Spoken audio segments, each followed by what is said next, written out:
ਦਲੀਪ ਕੌਰ ਟਿਵਾਣਾ ਦਾ novel ਹੈ ਪੀਲੇ ਪੱਤਿਆਂ ਦੀ ਦਾਸਤਾਨ। ਊਸ਼ਾ ਦਾ ਵਿਆਹ ਕਰਕੇ ਮਾਸਟਰ ਮਦਨ ਲਾਲ ਜਿਵੇਂ ਆਪਣੇ ਆਪ ਵਿੱਚ ਨਹੀਂ ਸੀ ਮਿਆਉਂਦਾ। ਹੁਣ ਤੇ ਉਹਨੂੰ ਪੱਕਾ ਹੀ ਯਕੀਨ ਹੋ ਗਿਆ ਸੀ ਕਿ ਊਸ਼ਾ ਸੱਚੀ ਮੁੱਚੀ ਕਿਸਮਤ ਵਾਲੀ ਹੈ। ਉਹਨੇ ਤਾਂ ਸੋਚਿਆ ਸੀ ਔਖੇ ਸੌਖੇ BA ਪਾਸ ਕਰਵਾ ਦਿਆਂਗੇ। ਸ਼ਕਲ ਸੂਰਤ ਹੁਣ ਚੰਗੀ ਹੈ, ਫਿਰ ਤਾਂ ਖਬਰੇ ਕਿਸੇ ਪ੍ਰੋਫੈਸਰ ਨਾਲ ਹੀ ਵਿਆਹ ਹੋ ਜਾਏ। ਮਾਸਟਰ ਮਦਨ ਲਾਲ ਦੀ ਜ਼ਿੰਦਗੀ 'ਚ ਬੜੀ ਰੀਝ ਸੀ ਪ੍ਰੋਫੈਸਰ ਬਣਨ ਦੀ, ਪਰ ਘਰ ਦੀ ਤੰਗੀ ਕਾਰਨ ਉਹ MA ਕਰਨ ਲਈ ਸ਼ਹਿਰ ਹੋਸਟਲ ਦਾ ਖਰਚ ਨਹੀਂ ਸੀ ਭਰ ਸਕਦਾ। ਉਹਨੇ ਤਾਂ B.Ed ਵੀ ਵਹੁਟੀ ਦੇ ਗਹਿਣੇ ਵੇਚ ਕੇ ਕੀਤੀ ਸੀ।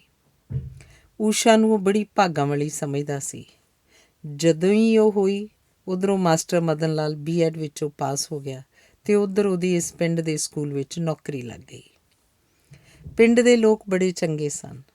ਮਾਸਟਰ ਮਦਨ ਲਾਲ ਦੀ ਬੜੀ ਇੱਜ਼ਤ ਕਰਦੇ ਸਨ। ਸਾਗ ਭਾਜੀ, ਲੱਕੜ ਤਿੰਬੜ, ਇੱਥੋਂ ਤੱਕ ਕਿ ਦੁੱਧ ਬਾਅਦ ਵੀ ਉਹਨੇ ਕਦੇ ਪੈਸਾ ਨਹੀਂ ਸੀ ਲਾਇਆ। 1-2 ਟਿਊਸ਼ਨਾਂ ਤਾਂ ਹਮੇਸ਼ਾ ਹੀ ਉਹਦੇ ਕੋਲ ਰਹਿੰਦੀਆਂ ਸਨ ਅਤੇ ਪੈਸੇ ਉਹਨੇ ਕਦੇ ਕਿਸੇ ਨਾਲ ਖੋਲ੍ਹੇ ਨਹੀਂ ਸਨ।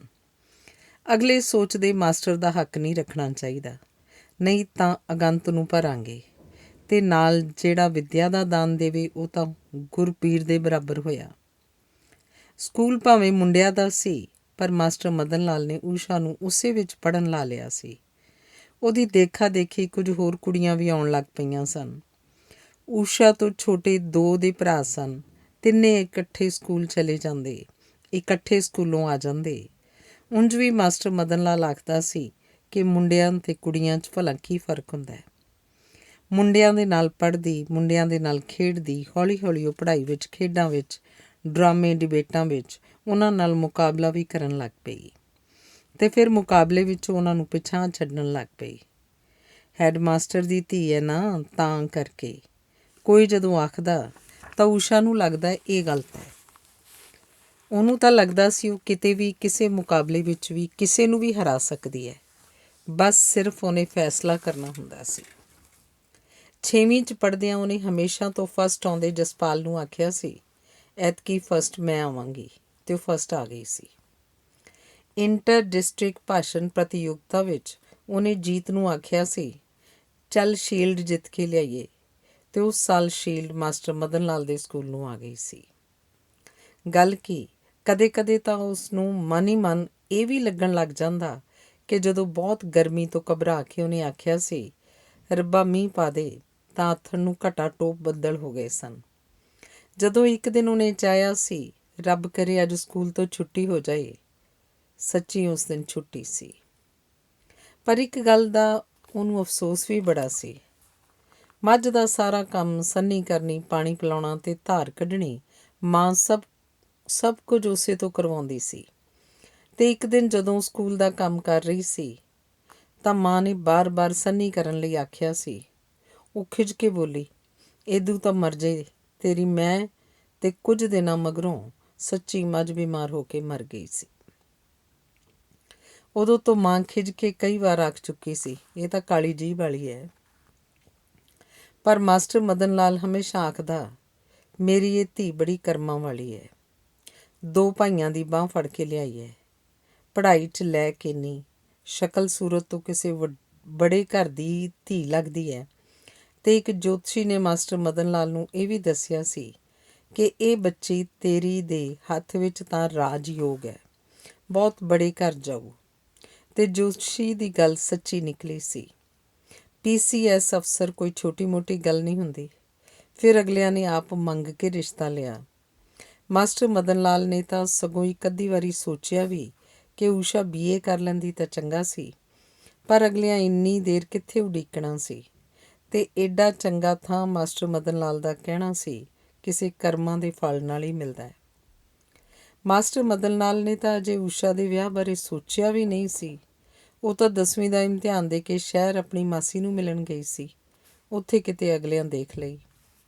ਮਾਸੀ ਤਾਂ ਫੁੱਲੀ ਨਹੀਂ ਸੀ ਸਮਾਉਂਦੀ ਜਦੋਂ ਉਹਨੇ ਆ ਕੇ ਸਾਰੀ ਗੱਲ ਆਪਣੀ ਭੈਣ ਅਤੇ ਮਾਸਟਰ ਮਦਨ ਲਾਲ ਨੂੰ ਦੱਸੀ ਕਿ ਕਿਵੇਂ ਮੁੰਡੇ ਵਾਲਿਆਂ ਆਪ ਸੁਨੇਹਾ ਭੇਜਿਆ।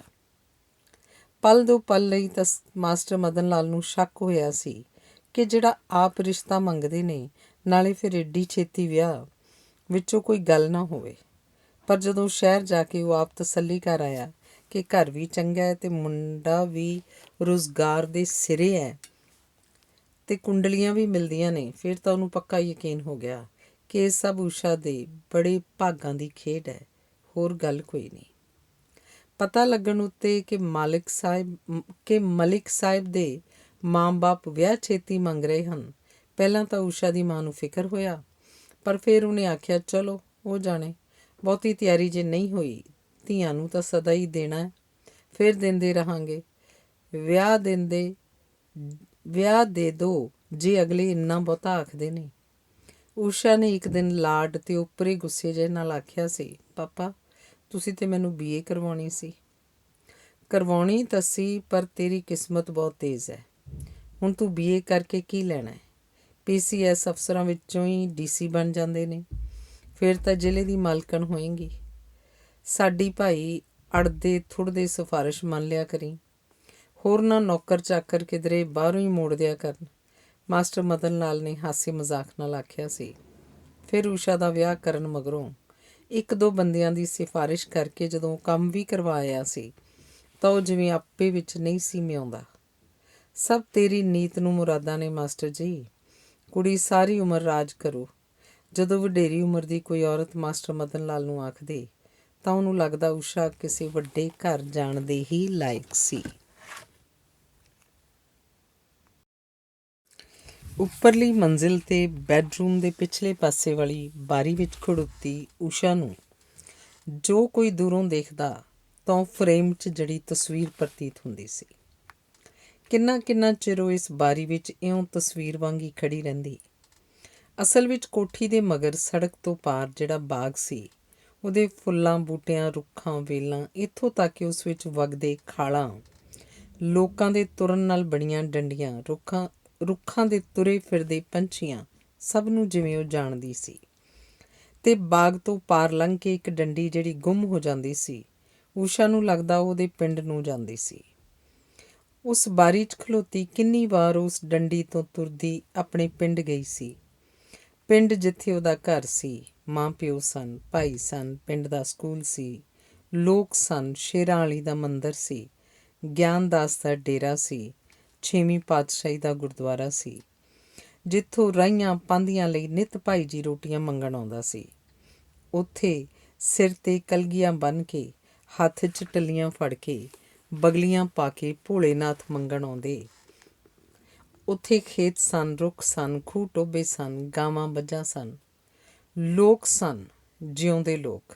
ਤੇ ਉੱਥੇ ਜਿਵੇਂ ਸਭ ਰੁੱਤਾਂ ਵੀ ਸਨ, ਕੜਕਦੇ ਦੁਪਹਿਰੇ, ਸਿਆਲ ਦੀਆਂ ਠਰੀਆਂ ਰਾਤਾਂ, ਮੀਂਹ 'ਚ ਭੱਜੇ ਫਿਰਦੇ ਬੱਚੇ, ਸਵੇਰ ਨੂੰ ਵੱਗ ਛਿੜਦੇ, ਆਥਣ ਨੂੰ ਵੱਗ ਘਰਾਂ ਨੂੰ ਪਰਤਦੇ, ਘਰਾਂ ਦੇ ਜੀਆਂ ਵਾਂਗੂ ਤੁਰੇ ਫਿਰਦੇ ਕੁੱਤੇ, ਬਿੱਲੇ, ਚਿੜੀਆਂ, ਕਬੂਤਰ। ਦੇਵੀ, ਭਾਗੀਰਥ ਉਹਦੇ ਪਤੀ ਨੇ ਜਦੋਂ ਆਵਾਜ਼ ਮਾਰੀ, ਉਹ ਜਿਵੇਂ ਤ੍ਰਹਿ ਕੇ ਬਾਰੀ ਮੂਹਰਿਓਂ ਪਰਤੀ। ਮੈਂ ਦਵਾਈ ਭੁੱਲ ਗਿਆ ਸੀ, ਇਸ ਲਈ ਰਾਹ 'ਚੋਂ ਮੁੜ ਆਇਆ। ਕਿੱਥੇ ਰੱਖੀ ਹੈ ਗੋਲੀਆਂ ਦੀ ਸ਼ੀਸ਼ੀ? ਬਿਨਾਂ ਕੁਝ ਆਖਿਆ ਊਸ਼ਾ ਨੇ ਕਾਰਨਸ ਤੋਂ ਚੁੱਕ ਕੇ ਗੋਲੀਆਂ ਦੀ ਸ਼ੀਸ਼ੀ ਫੜਾ ਦਿੱਤੀ, ਪਾਣੀ ਦਾ ਗਲਾਸ ਲਿਆ ਦਿੱਤਾ। ਸ਼ੀਸ਼ੀ ਖੋਲ੍ਹ ਕੇ 2 ਗੋਲੀਆਂ ਪਾਣੀ ਨਾਲ ਲੈ ਕੇ ਸ਼ੀਸ਼ੀ ਬੰਦ ਕਰਕੇ ਜੇਬ 'ਚ ਪਾ ਕੇ ਭਗੀਰਥ ਜਾਣ ਲੱਗਿਆ। ਉਹਦੇ ਵੱਲ ਤੱਕ ਕੇ ਬਸ ਇੰਨਾ ਹੀ ਬੋਲਿਆ, ਇਹ ਤੇਰਾ ਕੰਮ ਹੈ ਦੇਵੀ, ਯਾਦ ਰੱਖਣਾ ਬਈ ਦਵਾਈ ਵੀ ਦੇਣੀ ਹੈ। ਤੇ ਉਹ ਨਹੀਂ ਪੈਰੀਂ ਚਲਿਆ ਗਿਆ।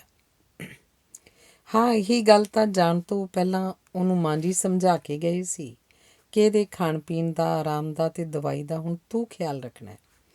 ਖਿਆਲ ਤਾਂ ਬੜਾ ਰੱਖਦੀ ਸੀ, ਫਿਰ ਵੀ ਜਾਣੇ ਕਿਉਂ ਕਦੇ ਕਦੇ ਉਹਨੂੰ ਸਭ ਕੁਝ ਭੁੱਲ ਜਾਂਦਾ ਸੀ। ਇੱਥੋਂ ਤੱਕ ਕਿ ਸਵੇਰੇ ਜਦੋਂ ਜਾਗਦੀ ਤਾਂ ਉਹਨੂੰ ਬੜਾ ਅਜੀਬ ਲੱਗਦਾ ਕਿ ਉਹ ਆਪਣੇ ਪਿੰਡ ਦੀ ਥਾਂ ਕਿਸੇ ਹੋਰ ਹੀ ਸ਼ਹਿਰ ਵਿੱਚ ਹੈ। ਕਾਂ ਕਰਦਾ ਇਹ ਸ਼ਹਿਰ, ਸਮੁੰਦਰ ਚੁੱਗੇ ਟਾਪੂਆਂ ਵਰਗੇ ਘਰ, ਗੁੱਡੇ ਗੁੱਡੀਆਂ ਵਰਗੇ ਝੂਠੀ ਮੁੱਠੀ ਦੇ ਲੋਕ, ਜਿਵੇਂ ਉਹ ਕਿਸੇ ਹੋਰ ਹੀ ਦੇਸ਼ 'ਚ ਆ ਗਈ ਸੀ, ਕਿਸੇ ਹੋਰ ਹੀ ਸਦੀ ਵਿੱਚ। ਕਦੇ ਕਦੇ ਕੋਈ ਭਾਂਡਾ ਹੱਥ 'ਚੋਂ ਡਿੱਗ ਕੇ ਜਦੋਂ ਟੁੱਟ ਜਾਂਦਾ, ਉਹ ਭੈ ਭੀਤ ਜੀ ਹੋ ਕੇ ਸੋਚਦੀ, ਇੱਥੇ ਭਾਂਡੇ ਟੁੱਟਣ ਦੀ ਆਵਾਜ਼ ਵੀ ਇਉਂ ਹੈ ਜਿਵੇਂ ਕਿਧਰੇ ਬੰਬ ਫਟਿਆ ਹੋਵੇ।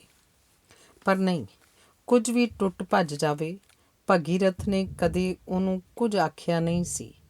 ਉਹ ਤੇ ਸਗੋਂ ਖੁਸ਼ ਹੋ ਕੇ ਆਖਦਾ, ਤੂੰ ਤੇ ਇੱਕ ਜੰਗਲੀ ਫੁੱਲ ਹੈ, ਸ਼ਹਿਰੀ ਲੋਕਾਂ ਨੂੰ ਜਿਹੜਾ ਦੇਖਣ ਨੂੰ ਨਸੀਬ ਨਹੀਂ ਹੁੰਦਾ।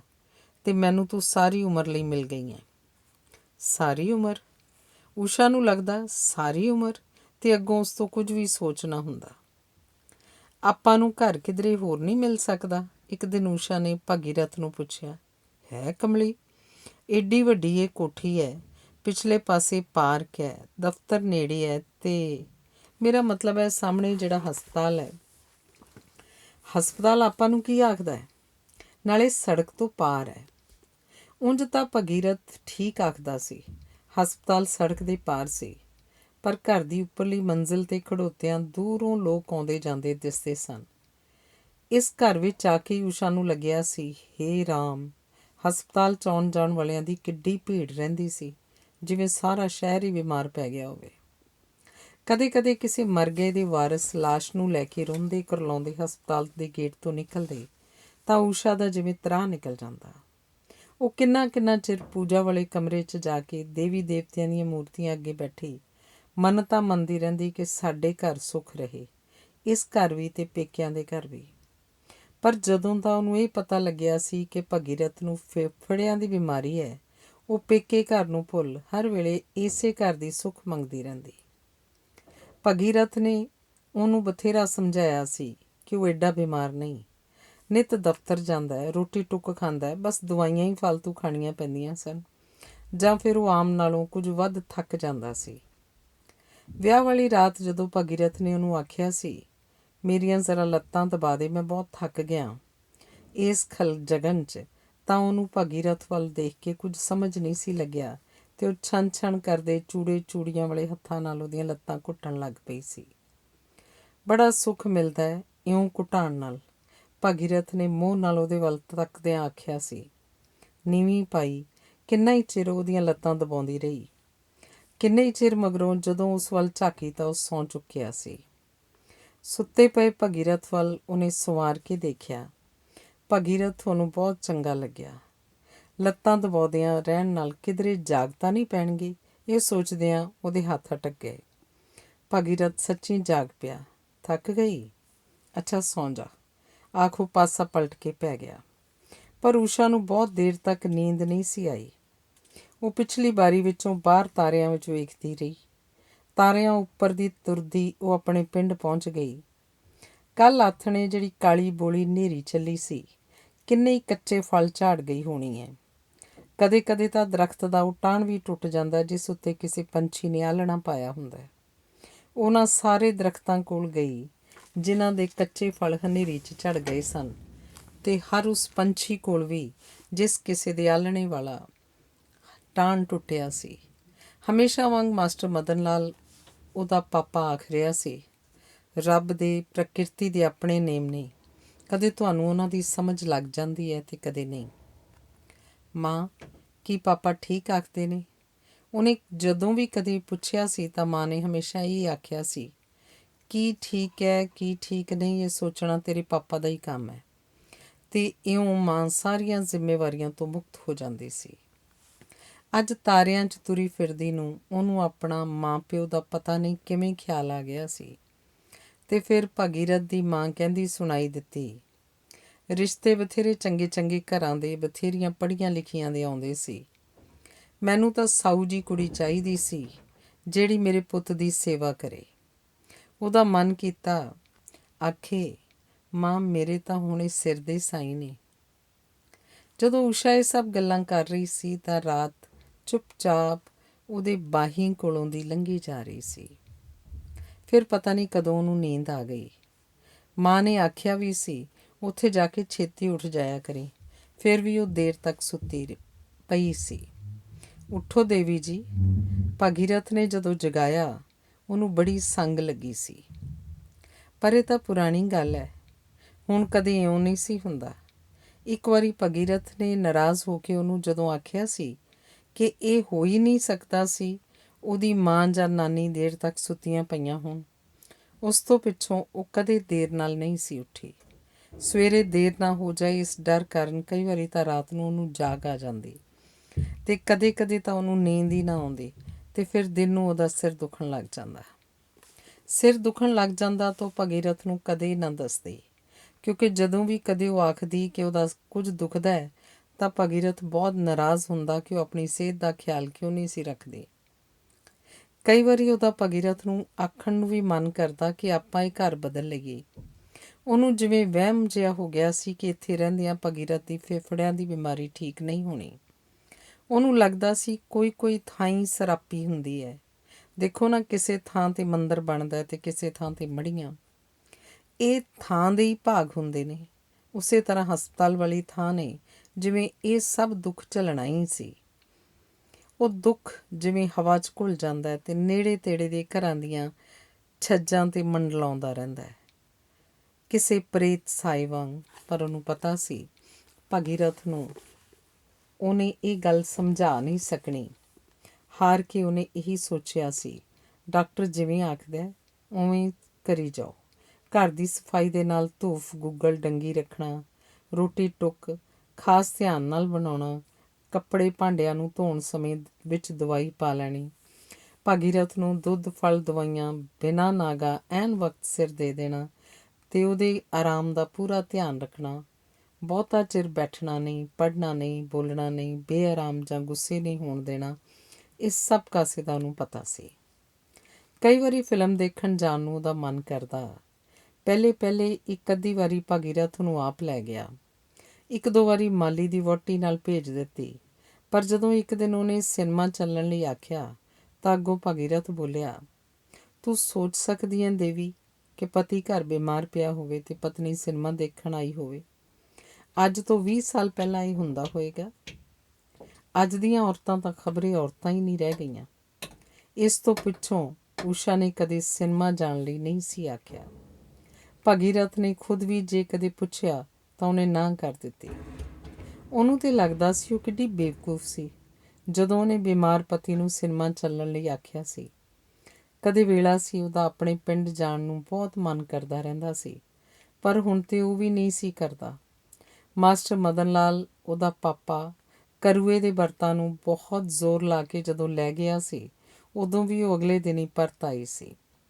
ਅੱਛਾ ਕੀਤਾ ਆ ਗਈ, ਤੇਰੇ ਬਿਨਾਂ ਤਾਂ ਘਰ ਹੀ ਸੁੰਨਾ ਸੁੰਨਾ ਲੱਗਣ ਲੱਗ ਜਾਂਦਾ। ਭਗੀਰਥ ਨੇ ਜਦੋਂ ਹੱਸ ਕੇ ਆਖਿਆ ਉਹਨੂੰ ਬੜਾ ਚੰਗਾ ਲੱਗਿਆ ਸੀ। ਤੁਹਾਨੂੰ ਛੱਡ ਕੇ ਤਾਂ ਮੈਂ ਰੱਬ ਕੋਲ ਵੀ ਨਹੀਂ ਜਾ ਸਕਦੀ, ਊਸ਼ਾ ਨੇ ਜਵਾਬ ਦਿੱਤਾ। ਰੱਬ ਕੋਲ ਤਾਂ ਜਦੋਂ ਗਿਆ ਪਹਿਲੇ ਮੈਂ ਹੀ ਜਾਵਾਂਗਾ। ਇਹ ਚੰਦਰੀ ਬਿਮਾਰੀ ਖਹਿੜਾ ਹੀ ਨਹੀਂ ਛੱਡਦੀ। ਇਸ ਵਾਰੀ ਵਜ਼ਨ ਕਰਵਾਇਆ ਤਾਂ ਅੱਧਾ ਕਿਲੋ ਫੇਰ ਘਟ ਗਿਆ। ਭਗੀਰਥ ਨੇ ਜਦੋਂ ਆਖਿਆ, ਊਸ਼ਾ ਦਾ ਜਿਵੇਂ ਕਾਲਜਾ ਹਿੱਲ ਗਿਆ। ਇੰਨਾ ਪਰਹੇਜ਼, ਇੰਨੀ ਇਹਤਿਆਤ, ਇੰਨੀ ਸੰਭਾਲ, ਇੰਨੀਆਂ ਦਵਾਈਆਂ ਤੇ ਵਜ਼ਨ ਫੇਰ ਘਟ ਗਿਆ। ਹੇ ਪਰਮਾਤਮਾ, ਸੋਚਦੀ ਦਾ ਊਸ਼ਾ ਦਾ ਜਿਵੇਂ ਰੰਗ ਫਿੱਕਾ ਪੈ ਗਿਆ। ਉਸ ਘੜੀ ਭਗੀਰਥ ਨੂੰ ਉਹਦਾ ਬੜਾ ਮੋਹ ਆਇਆ, ਤਰਸ ਵੀ। ਬੋਲਿਆ, ਜੇ ਮੈਨੂੰ ਕੁਛ ਹੋਣਾ ਹੁੰਦਾ ਤਾਂ ਤੇਰੇ ਆਉਣ ਤੋਂ ਪਹਿਲਾਂ ਹੋ ਜਾਣਾ ਸੀ। ਹੁਣ ਨਹੀਂ ਕੁਛ ਹੋ ਸਕਦਾ। ਪਰ ਤੁਸੀਂ ਬਿਲਕੁਲ ਠੀਕ ਕਦੋਂ ਹੋਵੋਗੇ? ਊਸ਼ਾ ਨੇ ਅੱਖਾਂ ਭਰ ਕੇ ਆਖਿਆ। 2 ਸਾਲਾਂ ਵਿੱਚ ਜੇ ਤੂੰ ਮੈਨੂੰ ਮਰਨ ਨਹੀਂ ਦਿੱਤਾ, ਇਹਦਾ ਮਤਲਬ ਹੈ ਠੀਕ ਵੀ ਕਰ ਲਏਂਗੀ। ਮੈਨੂੰ ਤਾਂ ਲੱਗਦਾ ਹੈ ਦੇਵੀ ਭਗੌਤੀ ਦੇ ਕੁਝ ਵੀ ਬੱਸੋਂ ਬਾਹਰ ਨਹੀਂ।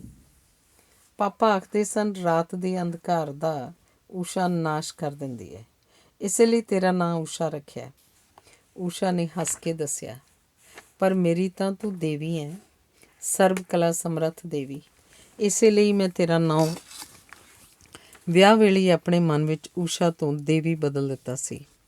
ਅਤੇ ਉਸ ਰਾਤ ਬੈੱਡਰੂਮ ਦੀ ਪਿਛਲੀ ਬਾਰੀ ਵਿੱਚੋਂ ਦੀ ਲੰਘ ਕੇ ਤਾਰਿਆਂ ਉੱਪਰ ਦੀ ਤੁਰਦੀ ਉਹ ਊਸ਼ਾ ਨੂੰ ਜਿਵੇਂ ਉਹਦੇ ਪਿੰਡ ਛੱਡ ਆਈ ਸੀ। ਇਸ ਘਰ ਵਿੱਚ ਸਿਰਫ ਦੇਵੀ ਦੀ ਜ਼ਰੂਰਤ ਸੀ। ਹੌਲੀ ਹੌਲੀ ਤੁਰਦੀ ਗਰਮੀ ਲੰਘ ਗਈ। ਪੋਲੇ ਪੋਲੇ ਪੈਰ ਧਰਦੀ ਸਰਦੀ ਤੁਰੀ ਆਉਂਦੀ ਸੀ। ਦੀਵਾਲੀ ਤੋਂ ਅਸਲ 'ਚ ਮੌਸਮ ਬਦਲਣਾ ਸ਼ੁਰੂ ਹੋ ਜਾਂਦਾ ਹੈ। ਭਗੀਰਥ ਨੇ ਆਖਿਆ, ਭਲਕੇ ਦੀਵਾਲੀ ਸੀ। ਕੁਝ ਮੰਗਵਾਉਣਾ? ਚਪੜਾਸੀ ਆਇਆ। ਉਂਝ ਮਠਿਆਈ ਤਾਂ ਦੇਣ ਲੈਣ ਵਾਲੇ ਲੋਕਾਂ ਦੇ ਘਰਾਂ ਤੋਂ ਬਥੇਰੀ ਆ ਜਾਂਦੀ ਹੁੰਦੀ ਹੈ। ਭਗੀਰਥ ਨੇ ਦਫ਼ਤਰ ਤੋਂ ਆ ਕੇ ਚਾਹ ਪੀਂਦਿਆਂ ਊਸ਼ਾ ਨੂੰ ਆਖਿਆ। ਉਹ ਊਸ਼ਾ ਹੁੰਦੀ ਤਾਂ ਉਹਨੇ ਆਖਣਾ ਸੀ, ਨਵੀਂ ਇੱਕ ਸਾੜੀ ਲੈ ਕੇ ਦਿਓ, ਕੁਝ ਭਾਂਡੇ ਖਰੀਦਣੇ ਨੇ। ਮਾਂ ਆਖਦੀ ਸੀ ਦੀਵਾਲੀ ਵਾਲੇ ਦਿਨ ਖਰੀਦਣੇ ਚੰਗੇ ਹੁੰਦੇ ਨੇ। ਕੁਝ ਪਟਾਕੇ, ਆਤਿਸ਼ਬਾਜ਼ੀਆਂ, ਬਾਕੀ ਹਟੜੀ, ਮੋਮਬੱਤੀਆਂ, ਮਠਿਆਈ, ਨਾਲੇ ਸਜੀਆਂ ਹੋਈਆਂ ਦੁਕਾਨਾਂ, ਸਜੇ ਹੋਏ ਲੋਕ। ਬਾਜ਼ਾਰ ਇੱਕ ਨਹੀਂ 2 ਚੱਕਰ ਲਾ ਕੇ ਆਵਾਂਗੇ। ਪਰ ਉਹ ਊਸ਼ਾ ਨਹੀਂ ਸੀ, ਦੇਵੀ ਸੀ। ਇਸ ਲਈ ਇੰਨਾ ਹੀ ਆਖਿਆ, ਹਟੜੀ ਤੇ ਮੋਮਬੱਤੀਆਂ ਮੰਗਵਾ ਲਓ, ਮਾਂ ਲਕਸ਼ਮੀ ਦੀ ਤਸਵੀਰ ਵਾਲਾ ਇੱਕ ਕੈਲੰਡਰ ਵੀ। ਜੇ ਤੇਰਾ ਜੀਅ ਕਰਦਾ ਤੇ ਬਾਜ਼ਾਰ ਘੁੰਮਣ ਫਿਰਨ ਚੱਲਦੇ ਹਾਂ, ਜਾਂ ਕੱਲ੍ਹ ਚੱਲਾਂਗੇ, ਭਗੀਰਥ ਨੇ ਵੀ ਪੁੱਛਿਆ। ਨਹੀਂ, ਤੁਸੀਂ ਥੱਕ ਜਾਓਗੇ। ਜਦੋਂ ਤੁਸੀਂ ਬਿਲਕੁਲ ਠੀਕ ਹੋ ਗਏ ਫਿਰ ਚੱਲਿਆ ਕਰਾਂਗੇ। ਤੂੰ ਆਪਣਾ ਵੀ ਖਿਆਲ ਰੱਖਿਆ ਕਰ। ਡਾਕਟਰ ਆਖਦਾ ਸੀ ਕਈ ਵਾਰੀ ਮਰੀਜ਼ ਨੂੰ ਰਾਜੀ ਕਰਦਾ ਕਰਦਾ ਉੱਪਰਲਾ ਬੰਦਾ ਬਿਮਾਰ ਪੈ ਜਾਂਦਾ ਹੈ। ਅੱਗੇ ਨਾਲੋਂ ਤੇਰੀ ਸਿਹਤ ਲੱਗਦੀ ਵੀ ਕਮਜ਼ੋਰ ਹੋਈ ਹੈ।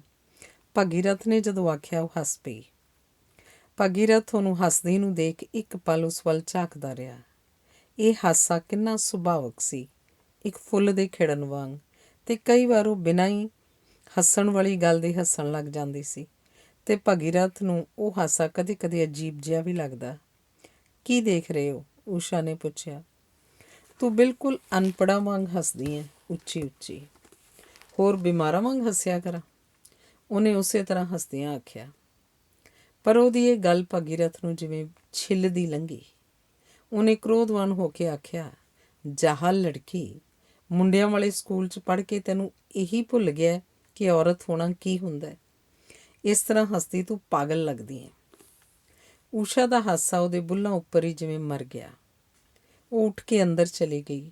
ਡਰੈਸਿੰਗ ਟੇਬਲ ਦੇ ਮੂਹਰੇ ਬੈਠ ਕੇ ਉੱਥੇ ਪਈ ਕਰੀਮ ਦੀ ਸ਼ੀਸ਼ੀ, ਪਾਊਡਰ ਕੇਸ, ਲਿਪਸਟਿਕਾਂ, ਬਿੰਦੀਆਂ ਨੂੰ ਝਾੜ ਪੂੰਝ ਕੇ ਰੱਖਣ ਲੱਗੀ। ਇੱਕਾ ਇੱਕ ਉਹਦੀ ਨਜ਼ਰ ਸ਼ੀਸ਼ੇ ਵਿੱਚ ਆਪਣੀ ਸ਼ਕਲ 'ਤੇ ਪਈ।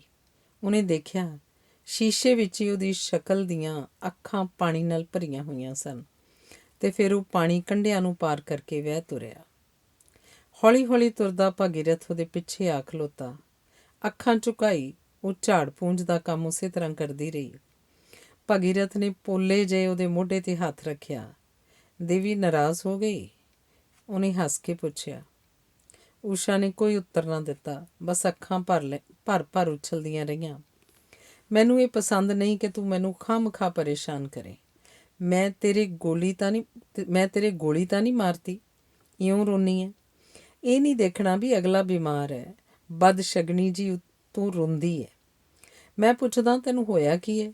ਜੇ ਇਉਂ ਹੀ ਮੈਨੂੰ ਪਰੇਸ਼ਾਨ ਕਰਨਾ ਹੈ ਤੇ ਬੇਸ਼ੱਕ ਆਪਣੇ ਮਾਂ ਬਾਪ ਕੋਲ ਚਲੀ ਜਾ, ਭਗੀਰਥ ਕੌੜਾ ਹੋ ਕੇ ਆਖ ਰਿਹਾ ਸੀ। ਊਸ਼ਾ ਨੇ ਚੁੰਨੀ ਦੇ ਪੱਲੇ ਨਾਲ ਅੱਖਾਂ ਪੂੰਝੀਆਂ ਤੇ ਆਪਣੇ ਆਪ ਨੂੰ ਸੰਭਾਲਿਆ। ਘੜੀ ਤੇ ਟਾਈਮ ਦੇਖਿਆ ਤੇ ਉੱਠ ਕੇ ਭਗੀਰਥ ਦੀ ਦਵਾਈ ਸ਼ੀਸ਼ੇ ਦੇ ਗਲਾਸ ਵਿੱਚ ਪਾ ਲਈ। ਤੂੰ ਮੈਨੂੰ ਪਰੇਸ਼ਾਨ ਨਾ ਕਰਿਆ ਕਰ। ਕਈ ਵਾਰੀ ਬਿਮਾਰ ਬੰਦੇ ਨੂੰ ਦੂਜੇ ਹੱਸਦੇ ਵੀ ਨਹੀਂ ਚੰਗੇ ਲੱਗਦੇ, ਆਖਦੇ ਭਗੀਰਥ ਨੇ ਉਸ ਤੋਂ ਫੜ ਕੇ ਦਵਾਈ ਪੀ ਲਈ। ਅਗਲੇ ਦਿਨ ਦੀਵਾਲੀ ਸੀ। ਉਸ ਰਾਤ ਉਹ ਪਿਛਲੀ ਬਾਰੀ ਵਿੱਚੋਂ ਬਾਗ ਵਿੱਚ ਦੀ ਆਪਣੇ ਪਿੰਡ ਨੂੰ ਜਾਂਦੀ ਡੰਡੀ ਟੋਲਦੀ ਰਹੀ। ਖਬਰੇ ਇਹਨਾਂ ਦਿਨਾਂ 'ਚ ਕਿਧਰੇ ਮੀਂਹ ਪੈ ਗਿਆ ਸੀ ਕਿ ਡੰਡੀ ਪਾਣੀ ਵਿੱਚ ਡੁੱਬ ਗਈ ਸੀ। ਖਬਰੇ ਖੇਤਾਂ ਦੇ ਨਾਲ ਕਿਸੇ ਨੇ ਉਸ ਡੰਡੀ ਉੱਤੇ ਵੀ ਟਰੈਕਟਰ ਫੇਰ ਦਿੱਤਾ ਸੀ, ਜਾਂ ਫਿਰ ਉਹ ਆਪਣੇ ਪਿੰਡ ਦਾ ਰਾਹ ਭੁੱਲ ਗਈ ਸੀ ਤੇ ਉਹ ਡੰਡੀ ਕਿਸੇ ਹੋਰ ਪਾਸੇ ਹੀ ਰਹਿ ਗਈ ਸੀ। ਉਸ ਰਾਤ ਉਹਨੇ ਮਾਸਟਰ ਮਦਨ ਲਾਲ ਆਪਣੇ ਪਾਪਾ ਨੂੰ ਯਾਦ ਕੀਤਾ। ਸਵੇਰੇ ਹੀ ਦੇਸੀ ਘਿਓ 'ਚ ਘਰ ਦੇ ਪਕਾਏ ਲੱਡੂ ਲੈ ਕੇ ਉਹਦਾ ਪਾਪਾ ਪਹੁੰਚ ਗਿਆ। ਇਹਦਾ ਮਤਲਬ ਸੀ ਉਹਦੀ ਆਵਾਜ਼ ਅਜੇ ਉਹਦੇ ਪਾਪਾ ਤੱਕ ਪਹੁੰਚਦੀ ਸੀ। ਇਸ ਵਾਰੀ ਚੀਜ਼ਾਂ ਫੜਾ ਕੇ ਉਹਦਾ ਸਿਰ ਪਲੋਸਣੋਂ ਉਹਦਾ ਪਾਪਾ ਝੱਕ ਗਿਆ। ਊਸ਼ਾ ਨੂੰ ਦੇਖ ਕੇ ਉਹਨੂੰ ਲੱਗਿਆ ਇਹ ਤਾਂ ਬੜੀ ਵੱਡੀ ਹੋ ਗਈ ਹੈ। ਉਸ ਘੜੀ ਉਹ ਉਹਨੂੰ ਸ਼ਾਇਦ ਆਪਣੇ ਤੋਂ ਵੀ ਵੱਡੀ ਲੱਗੀ ਸੀ। ਭਗੀਰਥ ਸਾਹਿਬ ਦਾ ਕੀ ਹਾਲ ਹੈ ਊਸ਼ਾ? ਮਾਸਟਰ ਮਦਨ ਲਾਲ ਉਹਦੇ ਪਾਪਾ ਨੇ ਜਦੋਂ ਪੁੱਛਿਆ, ਊਸ਼ਾ ਦਾ ਮਨ ਕੀਤਾ ਆਖ ਦੇਵੇ ਉਹ ਬਿਮਾਰ ਨੇ, ਪਰ ਉਹਨੇ ਆਖਿਆ ਨਹੀਂ। ਜਿਵੇਂ ਆਪਣੇ ਪਾਪਾ ਦਾ ਉਹਨੇ ਸਵਾਲ ਹੀ ਨਹੀਂ ਸੀ ਸੁਣਿਆ। ਪੁੱਛਣ ਲੱਗੀ, ਮਾਂ ਕੁਛ ਆਖਦੀ ਸੀ? ਆਖਦੀ ਸੀ ਵੱਧ ਨਹੀਂ ਤਾਂ 1-2 ਦਿਨਾਂ ਲਈ ਊਸ਼ਾ ਨੂੰ ਲੈ ਆਇਓ। ਪਾਪਾ, ਤੁਸੀਂ ਮੇਰਾ ਵਿਆਹ ਕਿਉਂ ਕਰ ਦਿੱਤਾ ਸੀ?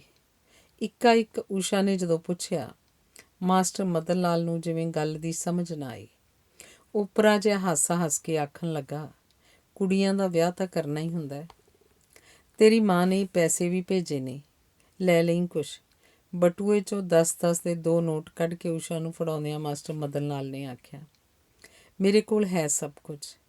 ਆਖ ਊਸ਼ਾ ਨੇ ਪੈਸੇ ਲੈਣ ਤੋਂ ਜਿਵੇਂ ਇਨਕਾਰ ਕਰ ਦਿੱਤਾ।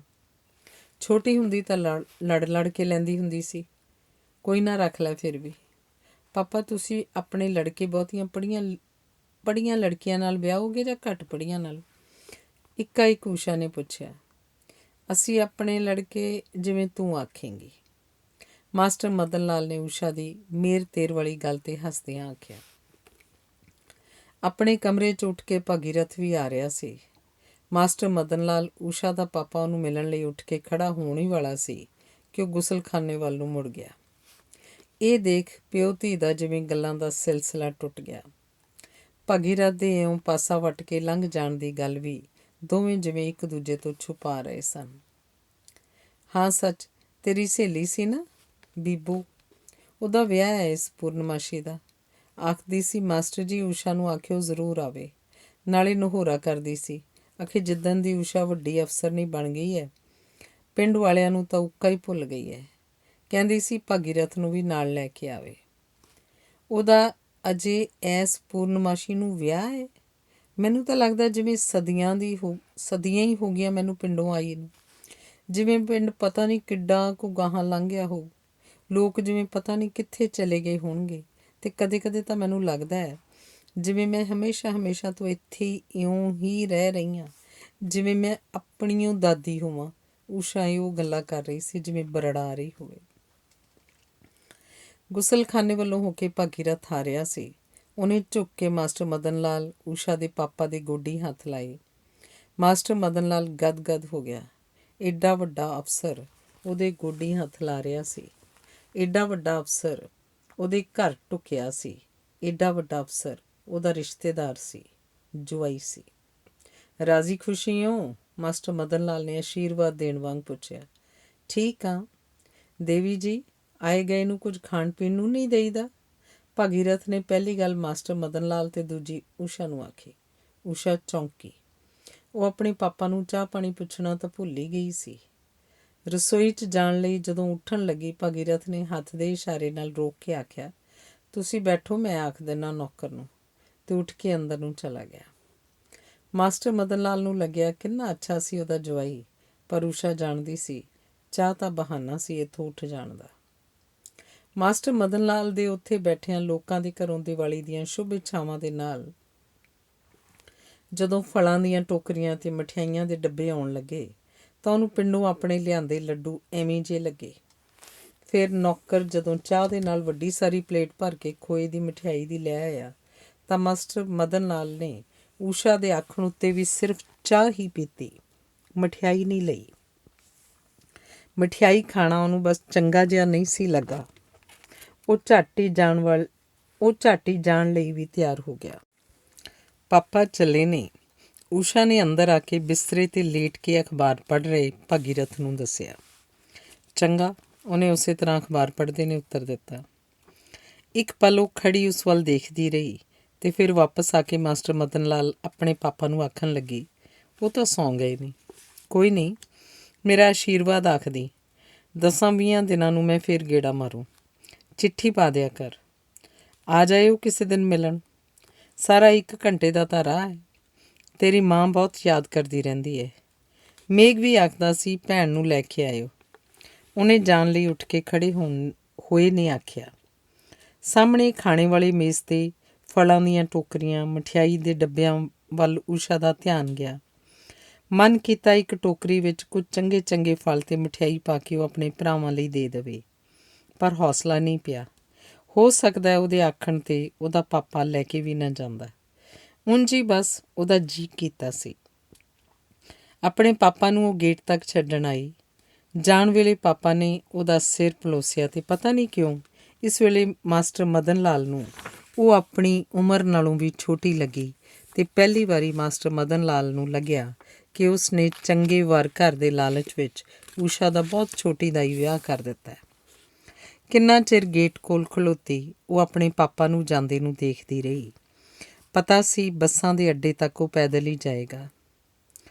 ਪਾਪਾ ਜਦੋਂ ਸੜਕ ਪਾਰ ਕਰਕੇ ਹਸਪਤਾਲ ਲੰਘ ਕੇ ਭੀੜ ਵਿੱਚ ਗੁੰਮ ਹੋ ਗਿਆ ਤਾਂ ਉਹ ਵਾਪਸ ਪਰਤੀ। ਚਲਿਆ ਗਿਆ ਪਾਪਾ ਤੇਰਾ? ਭਗੀਰਥ ਨੇ ਅਖਬਾਰ ਪਰਾਂ ਰੱਖ ਕੇ ਪੁੱਛਿਆ। ਹਾਂ, ਚਲਿਆ ਗਿਆ ਪਾਪਾ ਮੇਰਾ, ਊਸ਼ਾ ਨੇ ਜਵਾਬ ਦਿੱਤਾ। ਚਪੜਾਸੀ, ਮੋਮਬੱਤੀਆਂ, ਹਟੜੀ ਤੇ ਲਕਸ਼ਮੀ ਦੀ ਤਸਵੀਰ ਵਾਲਾ ਕੈਲੰਡਰ ਦੇ ਗਿਆ ਜਦੋਂ ਤੂੰ ਆਪਣੇ ਪਾਪਾ ਕੋਲ ਬੈਠੀ ਸੀ। ਆਥਣੇ ਮੰਦਰ ਚੱਲੋਗੇ? ਕਾਹਦੇ ਲਈ? ਕਾਲੀ ਮਾਂ ਨੂੰ ਨਮਸਕਾਰ ਕਰਕੇ ਆਵਾਂਗੇ। ਕਾਲੀ ਮਾਂ ਤੋਂ ਕੀ ਮੰਗਣਾ ਹੈ? ਔਰਤਾਂ ਤਾਂ ਮੰਦਰ ਹਮੇਸ਼ਾ ਸੌਦੇਬਾਜ਼ੀ ਲਈ ਜਾਂਦੀਆਂ ਨੇ। ਇਹ ਕਾਲੀ ਮਾਂ ਇਹ ਕਰਦੇ ਉਹ ਕਰਦੇ, ਮੈਂ ਇਹ ਚੜਾਉਂਗੀ ਉਹ ਚੜਾਉਂਗੀ। ਮੈਂ ਆਪਣੇ ਲਈ ਤਾਂ ਕੁਝ ਨਹੀਂ ਮੰਗਣ ਜਾਣਾ। ਜੇ ਮੇਰੇ ਲਈ ਵੀ ਕੁਝ ਮੰਗੇਗੀ ਉਹ ਵੀ ਤਾਂ ਆਪਣੇ ਲਈ ਮੰਗ ਰਹੀ ਹੋਏਗੀ। ਬਸ ਇਹ ਮੰਗਾਂਗੀ ਕਿ ਮੇਰੀ ਉਮਰ ਵੀ ਤੁਹਾਨੂੰ ਲੱਗ ਜੇ। ਊਸ਼ਾ ਨੇ ਉਤੇਜਨਾ ਨਾਲ ਆਖਿਆ। ਔਰਤਾਂ ਬੜੀਆਂ ਪੋਲੀਟੀਸ਼ੀਅਨਸ ਹੁੰਦੀਆਂ ਨੇ। ਤੈਨੂੰ ਪਤਾ ਹੈ ਇਉਂ ਕਿਸੇ ਦੀ ਉਮਰ ਕਿਸੇ ਹੋਰ ਨੂੰ ਲੱਗਦੀ ਨਹੀਂ ਹੁੰਦੀ।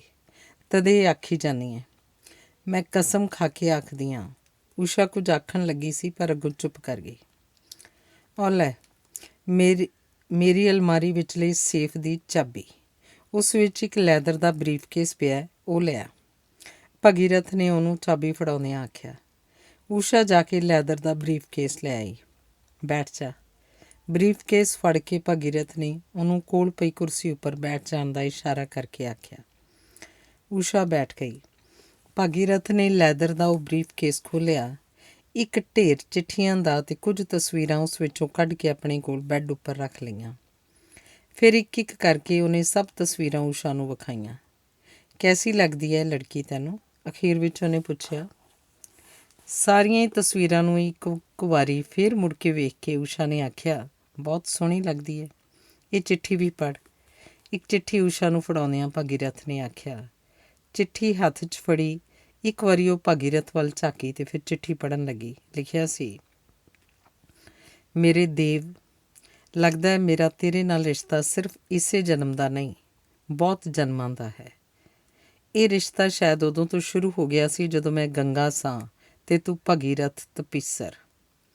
ਇਹ ਪਿਛਲੇ ਜਨਮਾਂ ਦੀ ਸਾਂਝ ਹੀ ਤਾਂ ਹੈ ਕਿ ਸਾਰੀ ਦੁਨੀਆ ਵਿੱਚੋਂ ਮੈਂ ਤੈਨੂੰ ਅਤੇ ਤੂੰ ਮੈਨੂੰ ਲੱਭਿਆ। ਜਾਣਦੀਆਂ ਘਰ ਦੇ ਨਹੀਂ ਮੰਨਣਗੇ, ਪਰ ਛੋਟੇ ਵੱਡੇ ਘਰ ਦਾ ਫਰਕ ਤਾਂ ਕੀ, ਦਮਯੰਤੀ ਨੇ ਆਪਣੇ ਪਿਆਰੇ ਲਈ ਦੇਵਤਿਆਂ ਤੱਕ ਨੂੰ ਠੁਕਰਾ ਦਿੱਤਾ ਸੀ।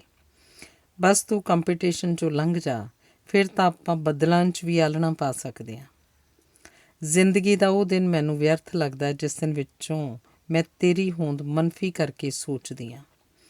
ਤੇਰੇ ਇਮਤਿਹਾਨ ਲਈ ਬਹੁਤ ਸਾਰੀਆਂ ਸ਼ੁਭ ਇੱਛਾਵਾਂ ਅਤੇ ਤੇਰੇ ਲਈ ਬਹੁਤ ਸਾਰਾ ਪਿਆਰ ਭੇਜਦੀ ਹਾਂ। ਮੈਂ ਹਾਂ ਸਦਾ ਸਦਾ ਤੇਰੀ ਆਸ਼ਾ। ਚਿੱਠੀ ਪੜ੍ਹਦਿਆਂ ਊਸ਼ਾ ਦੇ ਹੱਥ ਵੀ ਕੰਬਣ ਲੱਗ ਪਏ ਸਨ ਅਤੇ ਬੋਲ ਵੀ। ਚਿੱਠੀ ਮੁਕਾ ਕੇ ਉਹ ਭਗੀਰਥ ਵੱਲ ਝਾਕੀ। ਭਗੀਰਥ ਨੇ ਉਹ ਚਿੱਠੀ ਉਸ ਤੋਂ ਲੈ ਕੇ ਬਾਕੀ ਚਿੱਠੀਆਂ 'ਚ ਰੱਖ ਦਿੱਤੀ। ਇਹ ਲੜਕੀ ਕਾਲਜ ਵਿੱਚ ਮੇਰੀ ਜਮਾਤਣ ਸੀ। ਭਗੀਰਥ ਨੇ ਆਪ ਹੀ ਗੱਲ ਛੋਈ। ਫਿਰ ਊਸ਼ਾ ਨੇ ਉਤਸੁਕਤਾ ਨਾਲ ਪੁੱਛਿਆ। ਇਹਦੀ ਖਾਤਰ ਮੈਂ ਇੰਨਾ ਪੜ੍ਹਿਆ ਕਿ ਸਿਹਤ ਵੀ ਖਰਾਬ ਹੋ ਗਈ। ਉਸ ਸਾਲ ਕੰਪੀਟੀਸ਼ਨ ਵੀ ਨਾ ਦੇ ਸਕਿਆ ਅਤੇ ਅਗਲੇ ਸਾਲ ਕੰਪੀਟੀਸ਼ਨ ਦੇ ਰਿਜ਼ਲਟ ਨਿਕਲਣ ਤੋਂ ਪਹਿਲਾਂ ਹੀ ਇਹ ਬਾਹਰੋਂ ਆਈ ਕਿਸੇ ਲੜਕੇ ਨਾਲ ਵਿਆਹ ਕਰਵਾ ਕੇ ਅਮਰੀਕਾ ਚਲੀ ਗਈ। ਪਲ ਦੇ ਪਲ ਲਈ ਊਸ਼ਾ ਜਿਵੇਂ ਅਮਰੀਕਾ ਪਹੁੰਚ ਗਈ। ਆਸ਼ਾ ਨੂੰ ਉਲਾਂਭਾ ਦੇਣ ਕਦੇ ਇਉਂ ਵੀ ਕਰੀਦਾ। ਇੱਕ ਮਨ ਹੋਇਆ ਸੀ ਇਹ ਖੱਤ ਅਤੇ ਤਸਵੀਰਾਂ ਉਹਦੇ ਪਤੀ ਦੇਵ ਨੂੰ ਭੇਜ ਦੇਵਾਂ, ਆਪਣੇ ਵੱਲੋਂ ਪ੍ਰੈਜ਼ੈਂਟ ਦੇ ਤੌਰ 'ਤੇ।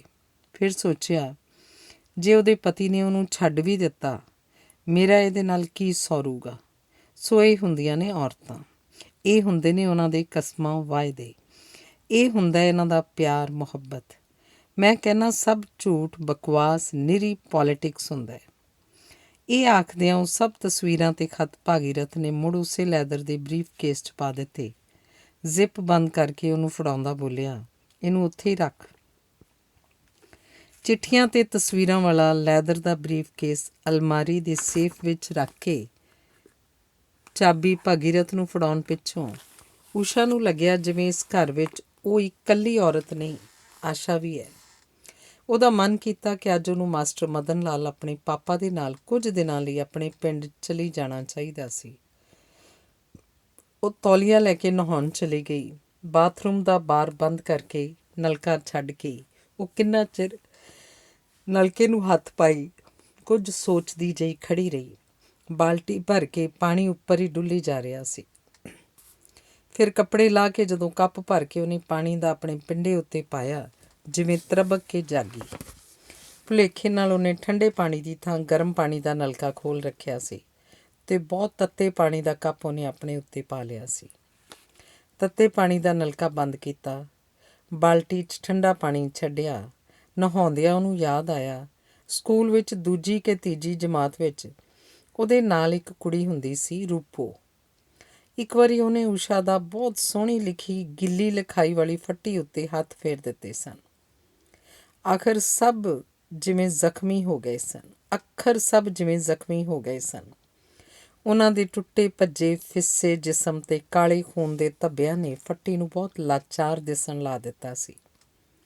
ਊਸ਼ਾ ਉਸ ਦਿਨ ਬਹੁਤ ਰੋਈ ਸੀ ਤੇ ਉਹਨੂੰ ਲੱਗਿਆ ਜਿਵੇਂ ਉਹ ਕੁੜੀ ਆਸ਼ਾ ਸੀ ਤੇ ਉਸਦਾ ਉਸ ਦਿਨ ਵਾਂਗ ਹੀ ਰੋਣ ਨੂੰ ਮਨ ਕੀਤਾ।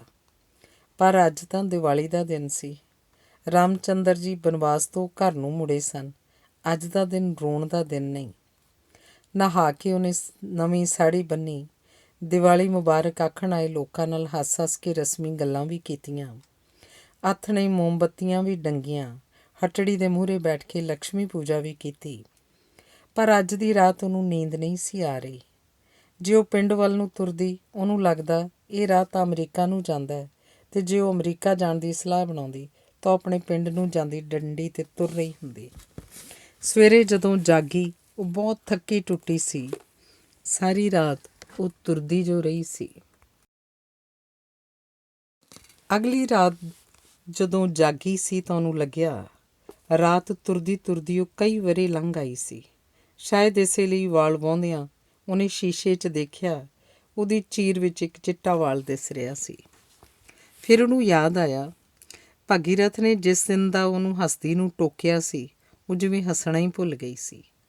ਸ਼ੀਸ਼ੇ ਮੂਹਰੇ ਬੈਠੀ ਨੇ ਉਹਨੇ ਹੱਸਣ ਦੀ ਕੋਸ਼ਿਸ਼ ਕੀਤੀ। ਸੱਚਮੁੱਚ ਹੀ ਉਹ ਤੇ ਹੱਸਣਾ ਭੁੱਲ ਗਈ ਸੀ। ਭਾਗੀਰਥ ਦੇ ਦਫ਼ਤਰ ਜਾਣ ਮਗਰੋਂ ਢੇਰ ਕੱਪੜਿਆਂ ਦਾ ਸਰਫ ਵਿੱਚ ਭਿਉਂ ਕੇ ਬੈਠ ਗਈ ਸੀ। शिबू ने आख्या सी, बीबी जी आज तो धोबी के आने का दिन है। मतलब सी हर चौथे दिन ਤਾਂ ਧੋਬੀ ਆਉਂਦਾ ਸੀ ਤੇ ਉਹਨੇ ਅੱਜ ਵੀ ਆਉਣਾ ਸੀ। ਫਿਰ ਉਹ ਅੱਜ ਇੰਨੇ ਕੱਪੜੇ ਘਰ ਕਾਹਦੇ ਲਈ ਧੋਣ ਬੈਠ ਗਈ ਸੀ। ਪਰ ਊਸ਼ਾ ਨੇ ਕੋਈ ਉੱਤਰ ਨਾ ਦਿੱਤਾ। ਮੈਂ ਧੋ ਦੂੰ? शिबू ਨੇ ਘਰ ਇੰਨੇ ਕੱਪੜੇ ਧੋਣ ਦੀ ਗੱਲ ਨੂੰ ਨਾ ਸਮਝਦਿਆਂ ਪੁੱਛਿਆ। ਨਹੀਂ, ਆਖ ਸੰਖੇਪ ਜਿਹੇ ਜਵਾਬ ਨਾਲ ਉਹਨੇ ਗੱਲ ਮੁਕਾ ਦਿੱਤੀ ਸੀ। शिबू ਨੇ ਦੇਖਿਆ ਬੀਬੀ ਜੀ ਨੇ ਕੱਪੜੇ ਧੋ ਸੁੱਕਣੇ ਪਾ ਕੇ ਸਾਰੀ ਤਾਰ ਭਰ ਦਿੱਤੀ ਸੀ। ਕੱਪੜੇ ਧੋ ਕੇ ਆਪਣੇ ਹੱਥ ਪੈਰ ਧੋ ਕੇ ਤੌਲੀਏ ਨਾਲ ਪੂੰਝਦੀ ਜਦੋਂ ਅੰਦਰ ਆਈ ਤਾਂ शिबू ਨੇ ਪੁੱਛਿਆ, ਬੀਬੀ ਜੀ ਚਾय ਲਾऊं? ਊਸ਼ਾ ਨੇ ਘੜੀ ਵੱਲ ਦੇਖਿਆ। 11 ਵੱਜ ਰਹੇ ਸਨ। ਅਜੇ 11 ਹੀ ਵੱਜੇ ਨੇ। ਉਹਨੂੰ ਜਿਵੇਂ ਹੈਰਾਨੀ ਹੋਈ। 11 ਵਜੇ ਉਹ ਇੱਕ ਚਾਹ ਦਾ ਕੱਪ ਪੀਂਦੀ ਹੁੰਦੀ। ਇਸ ਲਈ शिबू ਪੁੱਛ ਰਿਹਾ। ਲੈ ਆ, ਉਹਨੇ ਫਿਰ ਸੰਖੇਪ ਜਿਹਾ ਹੀ ਉੱਤਰ ਦਿੱਤਾ। ਜਦੋਂ शिबू ਚਾਹ ਲੈ ਕੇ ਆਇਆ ਤਾਂ ਉਹ ਭਾਗੀਰਥ ਦੀ ਅਲਮਾਰੀ ਦੀ ਸੇਫ ਵਿੱਚੋਂ ਕੱਢੀ ਮੁੜ ਆਸ਼ਾ ਦੀਆਂ ਤਸਵੀਰਾਂ ਦੇਖ ਰਹੀ ਸੀ। शिबू ਸਟੂਲ ਉੱਤੇ ਉਹਦੇ ਕੋਲ ਚਾਹ ਰੱਖ ਗਿਆ। ਤਸਵੀਰਾਂ 5-4 ਹੀ ਸਨ, ਪਰ ਘੰਟੇ ਭਰ ਤੋਂ ਉਹਨਾਂ ਨੂੰ ਵੇਖ ਰਹੀ ਸੀ। ਇੰਨਾ ਚਿਰ ਲਾ ਕੇ ਉਹ ਹਰ ਤਸਵੀਰ ਵਿੱਚੋਂ ਜਾਂ ਤਸਵੀਰ ਤੋਂ ਪਾਰ ਪਤਾ ਨਹੀਂ ਕੀ ਦੇਖੀ ਜਾ ਰਹੀ ਸੀ। ਬੀਬੀ ਜੀ ਸਬਜ਼ੀ ਕੌਣ ਸੀ ਬਣਾऊं? शिबू ਜਦੋਂ ਪੁੱਛਣ ਆਇਆ ਤਾਂ ਉਹਨੇ ਦੇਖਿਆ ਘੰਟੇ ਤੇ 12:15 ਵੱਜ ਰਹੇ ਸਨ ਤੇ ਸਟੂਲ 'ਤੇ ਪਈ ਉਹਦੀ ਚਾਹ ਠੰਡੀ ਹੋ ਗਈ ਸੀ। ਫਰਿੱਜ 'ਚੋਂ ਲੈ ਕੇ ਜਿਹੜੀ ਮਰਜ਼ੀ ਬਣਾ ਲੈ। ਚਾय ਗਰਮ ਕਰਕੇ ਲਾऊं? ਨਹੀਂ, ਆਖ ਊਸ਼ਾ ਨੇ ਠੰਡੀ ਚਾਹ ਦੀਆਂ 5-7 ਵੱਡੀਆਂ ਘੁੱਟਾਂ ਭਰ ਕੇ ਕੱਪ ਉਹਨੂੰ ਫੜਾ ਦਿੱਤਾ। ਅਲਮਾਰੀ ਦੇ ਸੇਫ ਵਿੱਚ ਰੱਖਣ ਤੋਂ ਪਹਿਲਾਂ ਜਦੋਂ ਉਹਨੇ ਤਸਵੀਰਾਂ ਨੂੰ ਫਿਰ ਇੱਕ ਵਾਰੀ ਗੌਰ ਨਾਲ ਵੇਖਿਆ ਤਾਂ ਉਹਨੂੰ ਲੱਗਿਆ ਆਸ਼ਾ ਨੂੰ ਜਿਵੇਂ ਉਹ ਜਾਣਦੀ ਹੈ। ਤੈਨੂੰ ਇਉਂ ਨਹੀਂ ਸੀ ਕਰਨਾ ਚਾਹੀਦਾ, ਉਹਨੇ ਮਨ ਹੀ ਮਨ ਜਿਵੇਂ ਆਸ਼ਾ ਨੂੰ ਫੇਰ ਆਖਿਆ। ਪਰ ਆਸ਼ਾ ਉਹਨਾਂ ਤਸਵੀਰਾਂ 'ਚ ਜਿਉਂਦੀ ਤਿਉਂ ਮੁਸਕਰਾ ਰਹੀ ਸੀ। ਤਸਵੀਰਾਂ ਅਲਮਾਰੀ ਦੇ ਸੇਫ ਵਿੱਚ ਰੱਖ ਕੇ ਉਹਨੇ ਭਾਗੀਰਥ ਦਾ ਬਿਸਤਰਾ ਧੁੱਪੇ ਸੁੱਕਣਾ ਪਾਇਆ। ਉਹਦੇ ਮੇਜ਼ 'ਤੇ ਪਏ ਅਖਬਾਰ ਰਸਾਲੇ ਝਾੜ ਕੇ ਥਾਂ ਟਿਕਾਣੇ ਰੱਖੇ। ਆਪਣੀ ਚੁੰਨੀ ਦੇ ਪੱਲੇ ਨਾਲ ਉਹਦੇ ਕਮਰੇ ਵਿੱਚ ਲੱਗੀਆਂ ਤਸਵੀਰਾਂ ਪੂੰਝੀਆਂ। ਕਮਰੇ ਦੇ ਬਾਹਰ 'ਚ ਲੱਗੀ ਮਨੀ ਪਲਾਂਟ ਦੀ ਵੇਲ ਵਿੱਚੋਂ ਪੀਲੇ ਪੱਤੇ ਚੁਗੇ ਤੇ ਹੇਠਾਂ ਲਮਕਾਈ ਇੱਕ ਟਾਹਣੀ ਨੂੰ ਉੱਪਰ ਟੰਗਿਆ ਤੇ ਫਿਰ ਵਰਾਂਡੇ ਵਿੱਚ ਕੁਰਸੀ ਢਾਹ ਕੇ ਅਖਬਾਰ ਪੜ੍ਹਨ ਲੱਗ ਪਈ। ਅਖਬਾਰ ਪੜ੍ਹਨਾ ਉਹਨੂੰ ਚੰਗਾ ਨਹੀਂ ਸੀ ਲੱਗਦਾ। ਉਹਨੂੰ ਲੱਗਦਾ ਸੀ ਪਤਾ ਨਹੀਂ ਕਿਉਂ ਅਖਬਾਰਾਂ ਵਾਲੇ ਭੈੜੀਆਂ ਖਬਰਾਂ ਹੀ ਵਧੇਰੇ ਛਾਪਦੇ ਨੇ। ਕਤਲ, ਐਕਸੀਡੈਂਟ, ਲੜਾਈ ਝਗੜੇ, ਹਸਪਤਾਲਾਂ ਤੇ ਜਾਂ ਫਿਰ ਵਿਹਲੇ ਲੀਡਰਾਂ ਦੇ ਬੇਮਤਲਬ ਬਿਆਨ, ਕੁਝ ਝੂਠੇ ਇਸ਼ਤਿਹਾਰ ਤੇ ਕੁਝ ਚੀਜ਼ਾਂ ਦੇ ਵੱਧਦੇ ਘਟਦੇ ਭਾਅ। ਊਸ਼ਾ ਨੂੰ ਤੇ ਸਗੋਂ ਲੱਗਦਾ ਸੀ ਲੋਕ ਪਤਾ ਨਹੀਂ ਕਾਹਤੋਂ ਤੜਕੇ ਹੀ ਅਖਬਾਰ ਨੂੰ ਭੱਜਦੇ ਨੇ, ਸਗੋਂ ਜੀ ਖਰਾਬ ਕਰਨਾ ਹੁੰਦਾ, ਹੋਰ ਕੀ। ਪਰ ਅੱਜ ਉਹ ਕਿੰਨੇ ਚਿਰ ਤੋਂ ਆਪ ਅਖਬਾਰ ਪੜ੍ਹ ਰਹੀ ਸੀ। 1:30 ਵਜੇ ਭਗੀਰਥ ਜਦੋਂ ਖਾਣਾ ਖਾਣ ਲਈ ਆਇਆ ਤਾਂ ਉਹਨੂੰ ਬੇਧਿਆਨੇ ਅਖਬਾਰ ਪੜ੍ਹਦੀ ਨੂੰ ਵੇਖ ਕੇ ਆਖਣ ਲੱਗਾ, ਮੇਮ ਸਾਹਿਬ ਹੁਣ ਪੜ੍ਹੀਆਂ ਲਿਖੀਆਂ ਔਰਤਾਂ ਦੀ ਰੀਸ ਕਰਨ ਲੱਗ ਪਏ। ਕਈ ਕੰਮ ਕਾਜ ਸਾਰੇ ਛੱਡ ਕੇ ਅਖਬਾਰ ਫੜ ਕੇ ਬੈਠ ਜਾਓ। ਭਗੀਰਥ ਦੀ ਆਵਾਜ਼ ਨਾਲ ਊਸ਼ਾ ਚੌਂਕੀ। ਮੈਂ ਅਖਬਾਰ ਨਹੀਂ ਸੀ ਪੜ੍ਹ ਰਹੀ। ਹਾਂ, ਅਖਬਾਰ ਹੀ ਪੜ੍ਹ ਰਹੀ ਸੀ, ਉਹਨੇ ਕਾਹਲੀ 'ਚ ਆਖਿਆ। ਅੱਜ ਸਲਾਦ ਨਹੀਂ ਕੱਟਿਆ? ਰੋਟੀ ਖਾਣ ਬੈਠੇ ਤਾਂ ਭਗੀਰਥ ਨੇ ਪੁੱਛਿਆ। ਸਲਾਦ? ਹਾਂ, ਦੇਖਦੀ ਹਾਂ, ਆਖਦੀ ਊਸ਼ਾ ਉੱਠ ਕੇ ਰਸੋਈ 'ਚ ਗਈ।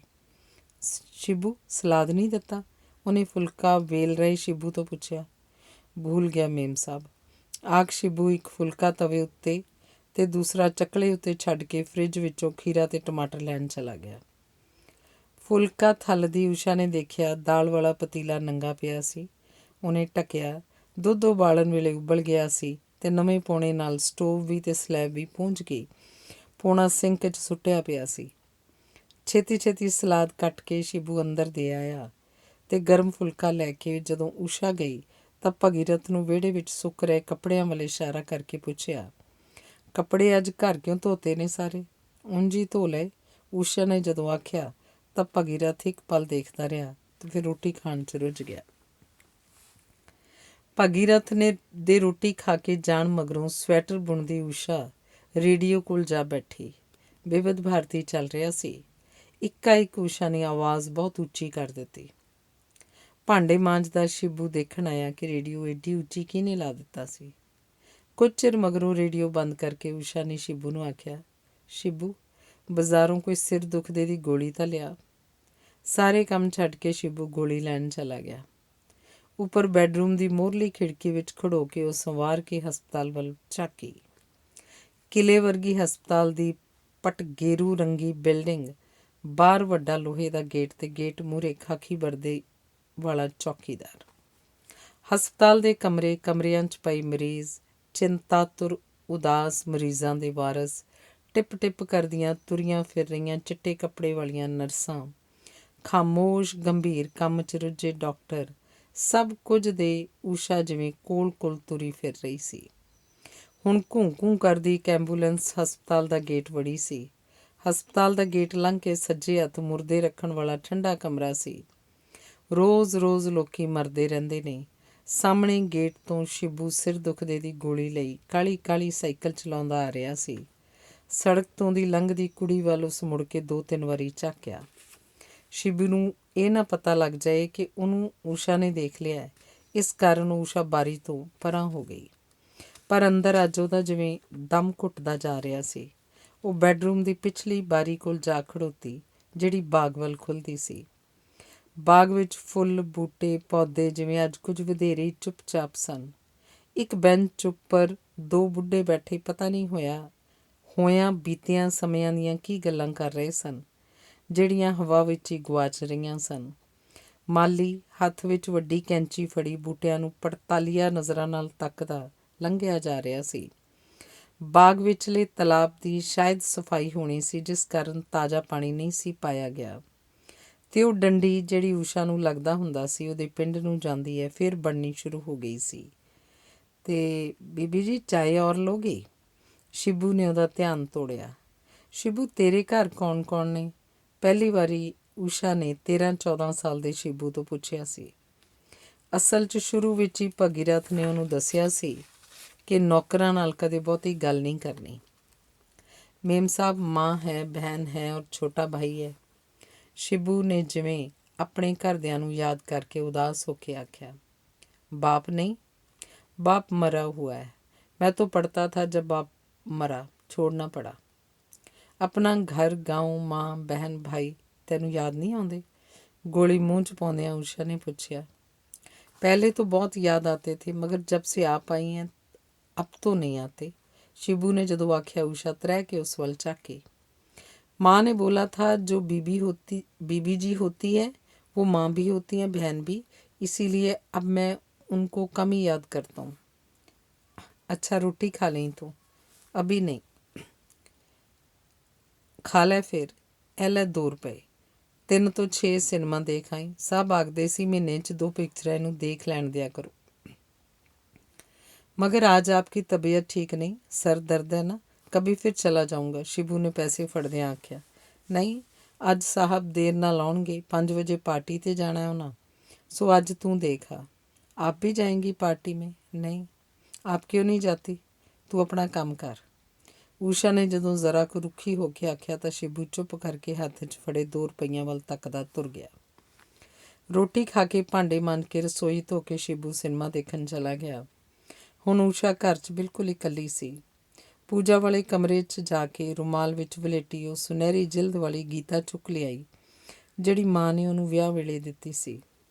ਉੱਪਰ ਸੰਸਕ੍ਰਿਤ ਦਾ ਸ਼ਲੋਕ, ਹੇਠਾਂ ਹਿੰਦੀ ਵਿੱਚ ਉਹਦੇ ਅਰਥ ਅਤੇ ਉਸ ਤੋਂ ਵੀ ਹੇਠਾਂ ਉਸ ਸ਼ਲੋਕ ਦੇ ਮਹਾਤਮ ਵਾਲੀ ਕੋਈ ਕਹਾਣੀ ਅਤੇ ਅਖੀਰ ਵਿੱਚ ਇਹ ਵੀ ਦੱਸਿਆ ਹੋਇਆ ਸੀ ਇਸ ਸ਼ਲੋਕ ਦੇ ਜਾਪ ਕਰਨ ਵਾਲੇ ਨੂੰ, ਇਹਦੇ ਪੜ੍ਹਨ ਵਾਲੇ ਨੂੰ ਕਿਹੜੇ ਮਨ ਇੱਛਤ ਫਲ ਦੀ ਪ੍ਰਾਪਤੀ ਹੋਏਗੀ। ਉੱਡਦੀ ਨਜ਼ਰੇ ਉਹ ਸ਼ਲੋਕ, ਅਰਥ, ਕਥਾ ਅਤੇ ਮਹਾਤਮ ਤੱਕ ਵੇਖਦੀ ਹਰ ਕਥਾ ਪਿੱਛੇ ਫਲ ਦੀ ਪ੍ਰਾਪਤੀ ਤੱਕ ਜਾ ਕੇ ਅਟਕ ਜਾਂਦੀ। ਪੁੱਤਰ, ਧਨ, ਵਿੱਦਿਆ, ਅਹੁਦਾ, ਅਫਸਰੀ ਤੋਂ ਲੈ ਕੇ ਜਨਮ ਮਰਨ ਦੇ ਸੰਕਟ ਨੂੰ ਕੱਟ ਦੇਣ ਦੇ ਤੱਕ ਦੇ ਮਨ ਇੱਛਤ ਫਲਾਂ ਦਾ ਜ਼ਿਕਰ ਕੀਤਾ ਹੋਇਆ ਸੀ। ਇਹਨਾਂ ਸ਼ਲੋਕਾਂ ਦੇ ਅਰਥਾਂ ਵਾਲੀਆਂ ਕਥਾਵਾਂ ਅਤੇ ਮਨ ਇੱਛਤ ਫਲਾਂ ਦੀ ਇਸ ਲਿਸਟ ਨਾਲ ਜਿਵੇਂ ਉਹ ਸੰਤੁਸ਼ਟ ਨਹੀਂ ਸੀ। ਉਹ ਕੋਈ ਅਜਿਹਾ ਸ਼ਲੋਕ ਲੱਭ ਰਹੀ ਸੀ ਜਿਹਦੇ ਅਰਥਾਂ ਵਾਲੀ ਕਥਾ 'ਤੇ ਉਹਦਾ ਮਹਾਤਮ ਇਹੋ ਜਿਹਾ ਹੋਵੇ, ਕਿਹੋ ਜਿਹਾ ਹੋਵੇ, ਉਹਨੂੰ ਕੁਝ ਸਪਸ਼ਟ ਜਿਹਾ ਨਹੀਂ ਸੀ ਸਮਝ ਆ ਰਿਹਾ। ਹੇ ਅਰਜੁਨ, ਇਹ ਜੋ ਸਕੇ ਸੰਬੰਧੀ ਯੁੱਧ ਦੇ ਮੈਦਾਨ 'ਚ ਤੇਰੇ ਸਾਹਮਣੇ ਖੜੇ ਹਨ, ਜਿਨ੍ਹਾਂ ਨੂੰ ਤੂੰ ਮਾਰਨਾ ਨਹੀਂ ਚਾਹੁੰਦਾ, ਇਹ ਸਭ ਤਾਂ ਪਹਿਲੇ ਹੀ ਮਰ ਚੁੱਕੇ ਹਨ। ਊਸ਼ਾ ਗੀਤਾ ਨੂੰ ਬੰਦ ਕਰਕੇ ਉਸੇ ਤਰ੍ਹਾਂ ਰੁਮਾਲ 'ਚ ਵਲੇਟ ਕੇ ਅੰਦਰ ਪੂਜਾ ਵਾਲੇ ਕਮਰੇ ਵਿੱਚ ਰੱਖ ਆਈ। ਆ ਕੇ ਸਵੇਰ ਵਾਲੇ ਧੋਤੇ ਕੱਪੜੇ ਪ੍ਰੈਸ ਕਰਨ ਲੱਗ ਪਈ। ਕਿੰਨਾ ਚਿਰ ਉਹ ਕੱਪੜੇ ਪ੍ਰੈਸ ਕਰਦੀ ਰਹੀ। ਕੱਪੜੇ ਪ੍ਰੈਸ ਕਰਕੇ ਅਲਮਾਰੀ 'ਚ ਰੱਖ ਕੇ ਉਹ ਅਲਮਾਰੀ ਦੇ ਹੇਠਲੇ ਖਾਨੇ ਵਿੱਚੋਂ ਭਗੀਰਥ ਦੇ ਸਾਰੇ ਬੂਟ ਚੱਪਲਾਂ ਕੱਢ ਲਿਆਈ। ਭੁੰਜੇ ਹੀ ਬੈਠ ਕੇ ਉਹਨੇ ਪਹਿਲੇ ਸਭ ਬੂਟ ਚੱਪਲਾਂ ਨੂੰ ਚੰਗੀ ਤਰ੍ਹਾਂ ਕੱਪੜੇ ਨਾਲ ਪੂੰਝਿਆ ਅਤੇ ਫਿਰ ਪਾਲਿਸ਼ ਲਗਾ ਰੱਖ ਦਿੱਤੇ। 2 ਕੁ ਮਿੰਟ ਮਗਰੋਂ ਬੁਰਸ਼ ਨਾਲ ਇੱਕ ਨੂੰ ਲੈ ਕੇ ਚਮਕਾ ਰਹੀ ਸੀ। ਅਚਾਨਕ ਭਗੀਰਥ ਆ ਗਿਆ। ਤੁਸੀਂ ਤਾਂ ਲੇਟ ਆਉਣਾ ਸੀ, ਪਾਰਟੀ ਨਹੀਂ ਸੀ ਅੱਜ? ਉਹਨੇ ਜਿਵੇਂ ਘਬਰਾ ਕੇ ਖੜੀ ਹੁੰਦੀ ਨੇ ਪੁੱਛਿਆ। ਮੈਂ ਸੋਚਿਆ ਪਾਰਟੀ 'ਤੇ ਜਾਣਾ, ਕੱਪੜੇ ਬਦਲ ਆਵਾਂ, ਪਰ ਤੂੰ ਅੱਜ ਇਹ ਕੀ ਕਰਨ ਲੱਗ ਪਈ ਹੈ? ਸ਼ਿਬੂ ਕਿੱਥੇ ਹੈ?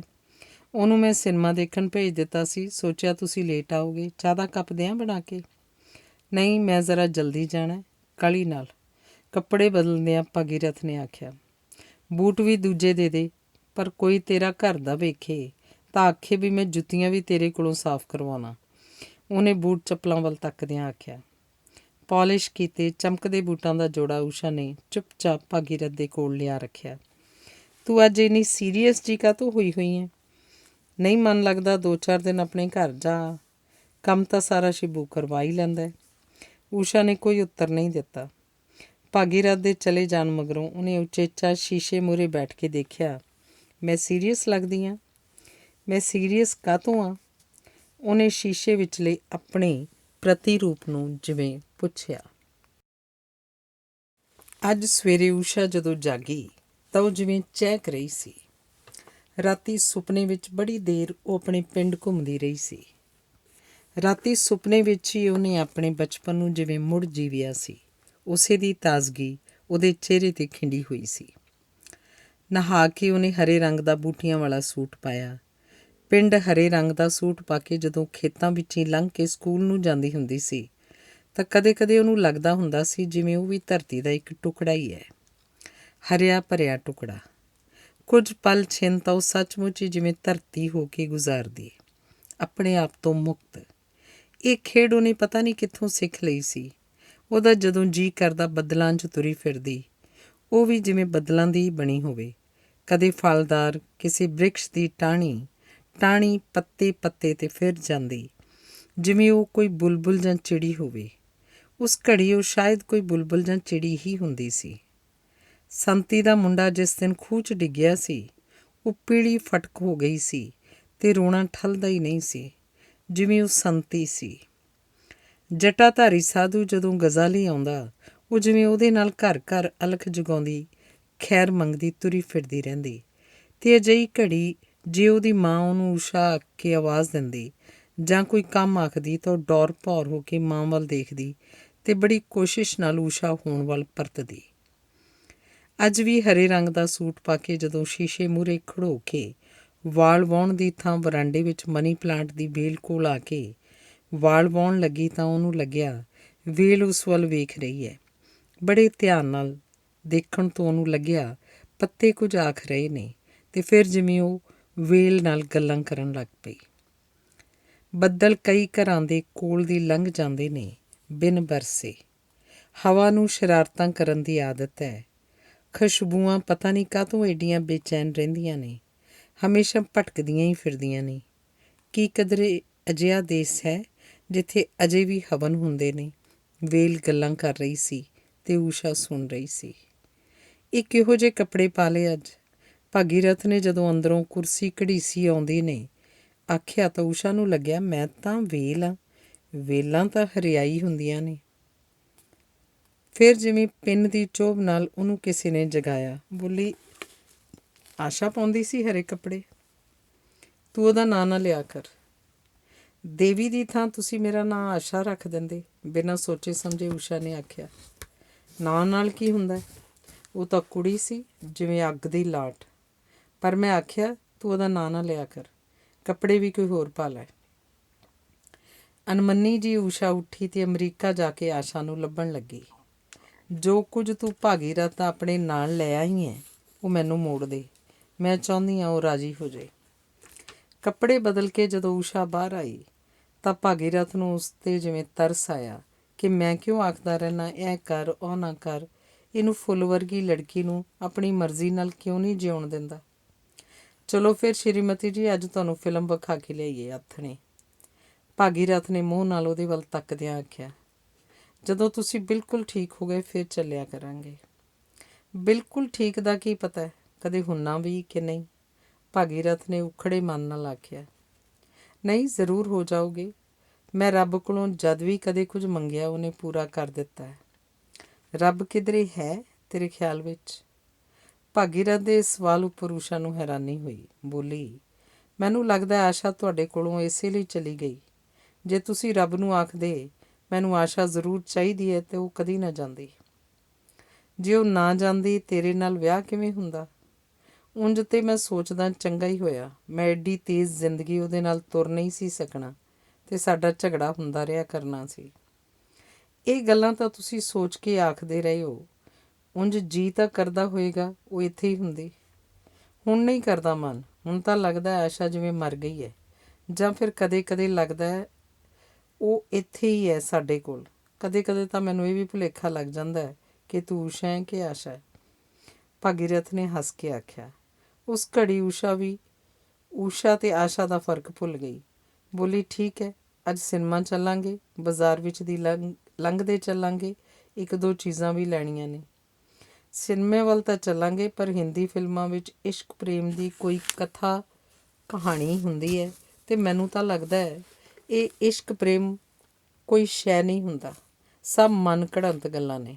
ਤੂੰ ਤਾਂ ਕਿਸੇ ਨੂੰ ਪ੍ਰੇਮ ਕੀਤਾ ਨਹੀਂ, ਫਿਰ ਤੂੰ ਸਿਨੇਮਾ ਕਾਹਦੇ ਲਈ ਦੇਖਣ ਜਾਣਾ ਹੁੰਦਾ? ਭਾਗੀਰਥ ਨੇ ਗੰਭੀਰ ਹੋ ਕੇ ਪੁੱਛਿਆ।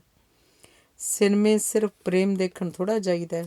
ਜੰਗਲ, ਦਰਿਆ, ਬਾਗ, ਪੰਛੀ, ਖੇਤ, ਪਹਾੜ, ਲੋਕ, ਹੱਸਣਾ, ਰੋਣਾ, ਜਿਉਣਾ, ਹੋਰ ਕਿੰਨਾ ਕੁਝ ਹੁੰਦਾ।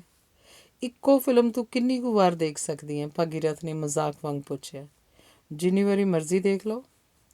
ਕਈ ਗੱਲਾਂ ਤੂੰ ਬੱਚਿਆਂ ਵਾਂਗ ਕਰਦੀ ਹੈ। ਹਾਂ ਸੱਚ, ਬੱਚੇ ਤੋਂ ਗੱਲ ਯਾਦ ਆਈ, ਮੈਨੂੰ ਤੂੰ ਦੱਸ ਦਈਂ, ਜਦੋਂ ਵੀ ਲੋੜ ਪਈ ਦਵਾਈ ਲਿਆ ਦਿਆਂਗਾ। ਊਸ਼ਾ ਚੁੱਪ ਜਿਹੀ ਕਰ ਗਈ। ਦੇਖਣਾ, ਅਜੇ ਤਾਂ ਤੂੰ ਮੇਰੀ ਸੰਭਾਲ ਕਰਨੀ ਹੁੰਦੀ ਹੈ। ਮੇਰੇ ਨਾਲੋਂ ਤਾਂ ਕੋਈ ਹੋਰ ਚੀਜ਼ ਵੱਧ ਜ਼ਰੂਰੀ ਨਹੀਂ। ਪਰ ਆਖਦੇ ਨੇ ਜੇ ਬਾਰ-ਬਾਰ ਖਰਾਬ ਕਰਦੇ ਰਹੋ ਤਾਂ ਤੇਰਾ ਮਤਲਬ ਹੈ ਮੁੜ ਕੇ ਬੱਚਾ ਹੁੰਦਾ ਹੀ ਨਹੀਂ। ਹਾਂ, ਫਿਰ ਕਿਹੜਾ ਆਪਣਾ ਰਾਜ ਖੁੱਸ ਚੱਲਿਆ। ਊਸ਼ਾ ਸਲਾਈਆਂ ਰੱਖ ਕੇ ਅੰਦਰ ਚਲੀ ਗਈ। ਉਹਦੇ ਜੀਅ ਨੂੰ ਘੇਰ ਜਿਹੀ ਪਈ ਸੀ। ਫਰਿੱਜ ਵਿੱਚੋਂ ਇੱਕ ਸੰਤਰਾ ਕੱਢ ਕੇ ਛਿੱਲਣ ਲੱਗੀ। ਮੈਨੂੰ ਲੱਗਦਾ ਤੈਨੂੰ ਹੁਣ ਫੇਰ ਦਵਾਈ ਦੀ ਲੋੜ ਹੈ। ਊਸ਼ਾ ਨੇ ਕੋਈ ਉੱਤਰ ਨਾ ਦਿੱਤਾ। ਮੇਰੇ ਮੁਕਾਬਲੇ ਉੱਤੇ ਤੈਨੂੰ ਅਣਦੇਖੇ ਮੂੰਹ ਦਾ ਇੰਨਾ ਮੋਹ ਹੈ? ਭਾਗੀਰਥ ਸੰਜੀਦਾ ਹੋ ਕੇ ਪੁੱਛ ਰਿਹਾ ਸੀ। ਜਦੋਂ ਮੇਰੇ ਅੰਦਰ ਕੁਝ ਮਰਦਾ ਹੈ, ਮੈਨੂੰ ਲੱਗਦਾ ਉਹਦੇ ਨਾਲ ਮੈਂ ਵੀ ਕੁਝ ਨਾ ਕੁਝ ਮਰ ਜਾਂਦੀ ਹਾਂ। ਊਸ਼ਾ ਨੇ ਸਹਿਜ ਨਾਲ ਆਖਿਆ। ਬੜੀ ਫਲਸਫਾਨਾ ਗੱਲ ਕੀਤੀ ਹੈ। ਬੜਾ ਕਮਾਲ ਦਾ ਫਿਕਰਾ ਬੋਲਿਆ। ਉਹਦੇ ਨਾਲ ਮੈਂ ਵੀ ਕੁਝ ਨਾ ਕੁਝ ਮਰ ਜਾਂਦੀ ਹਾਂ। ਇਹੋ ਜਿਹੀਆਂ ਗੱਲਾਂ ਤੂੰ ਕਿੱਥੋਂ ਸਿੱਖ ਲਈਆਂ?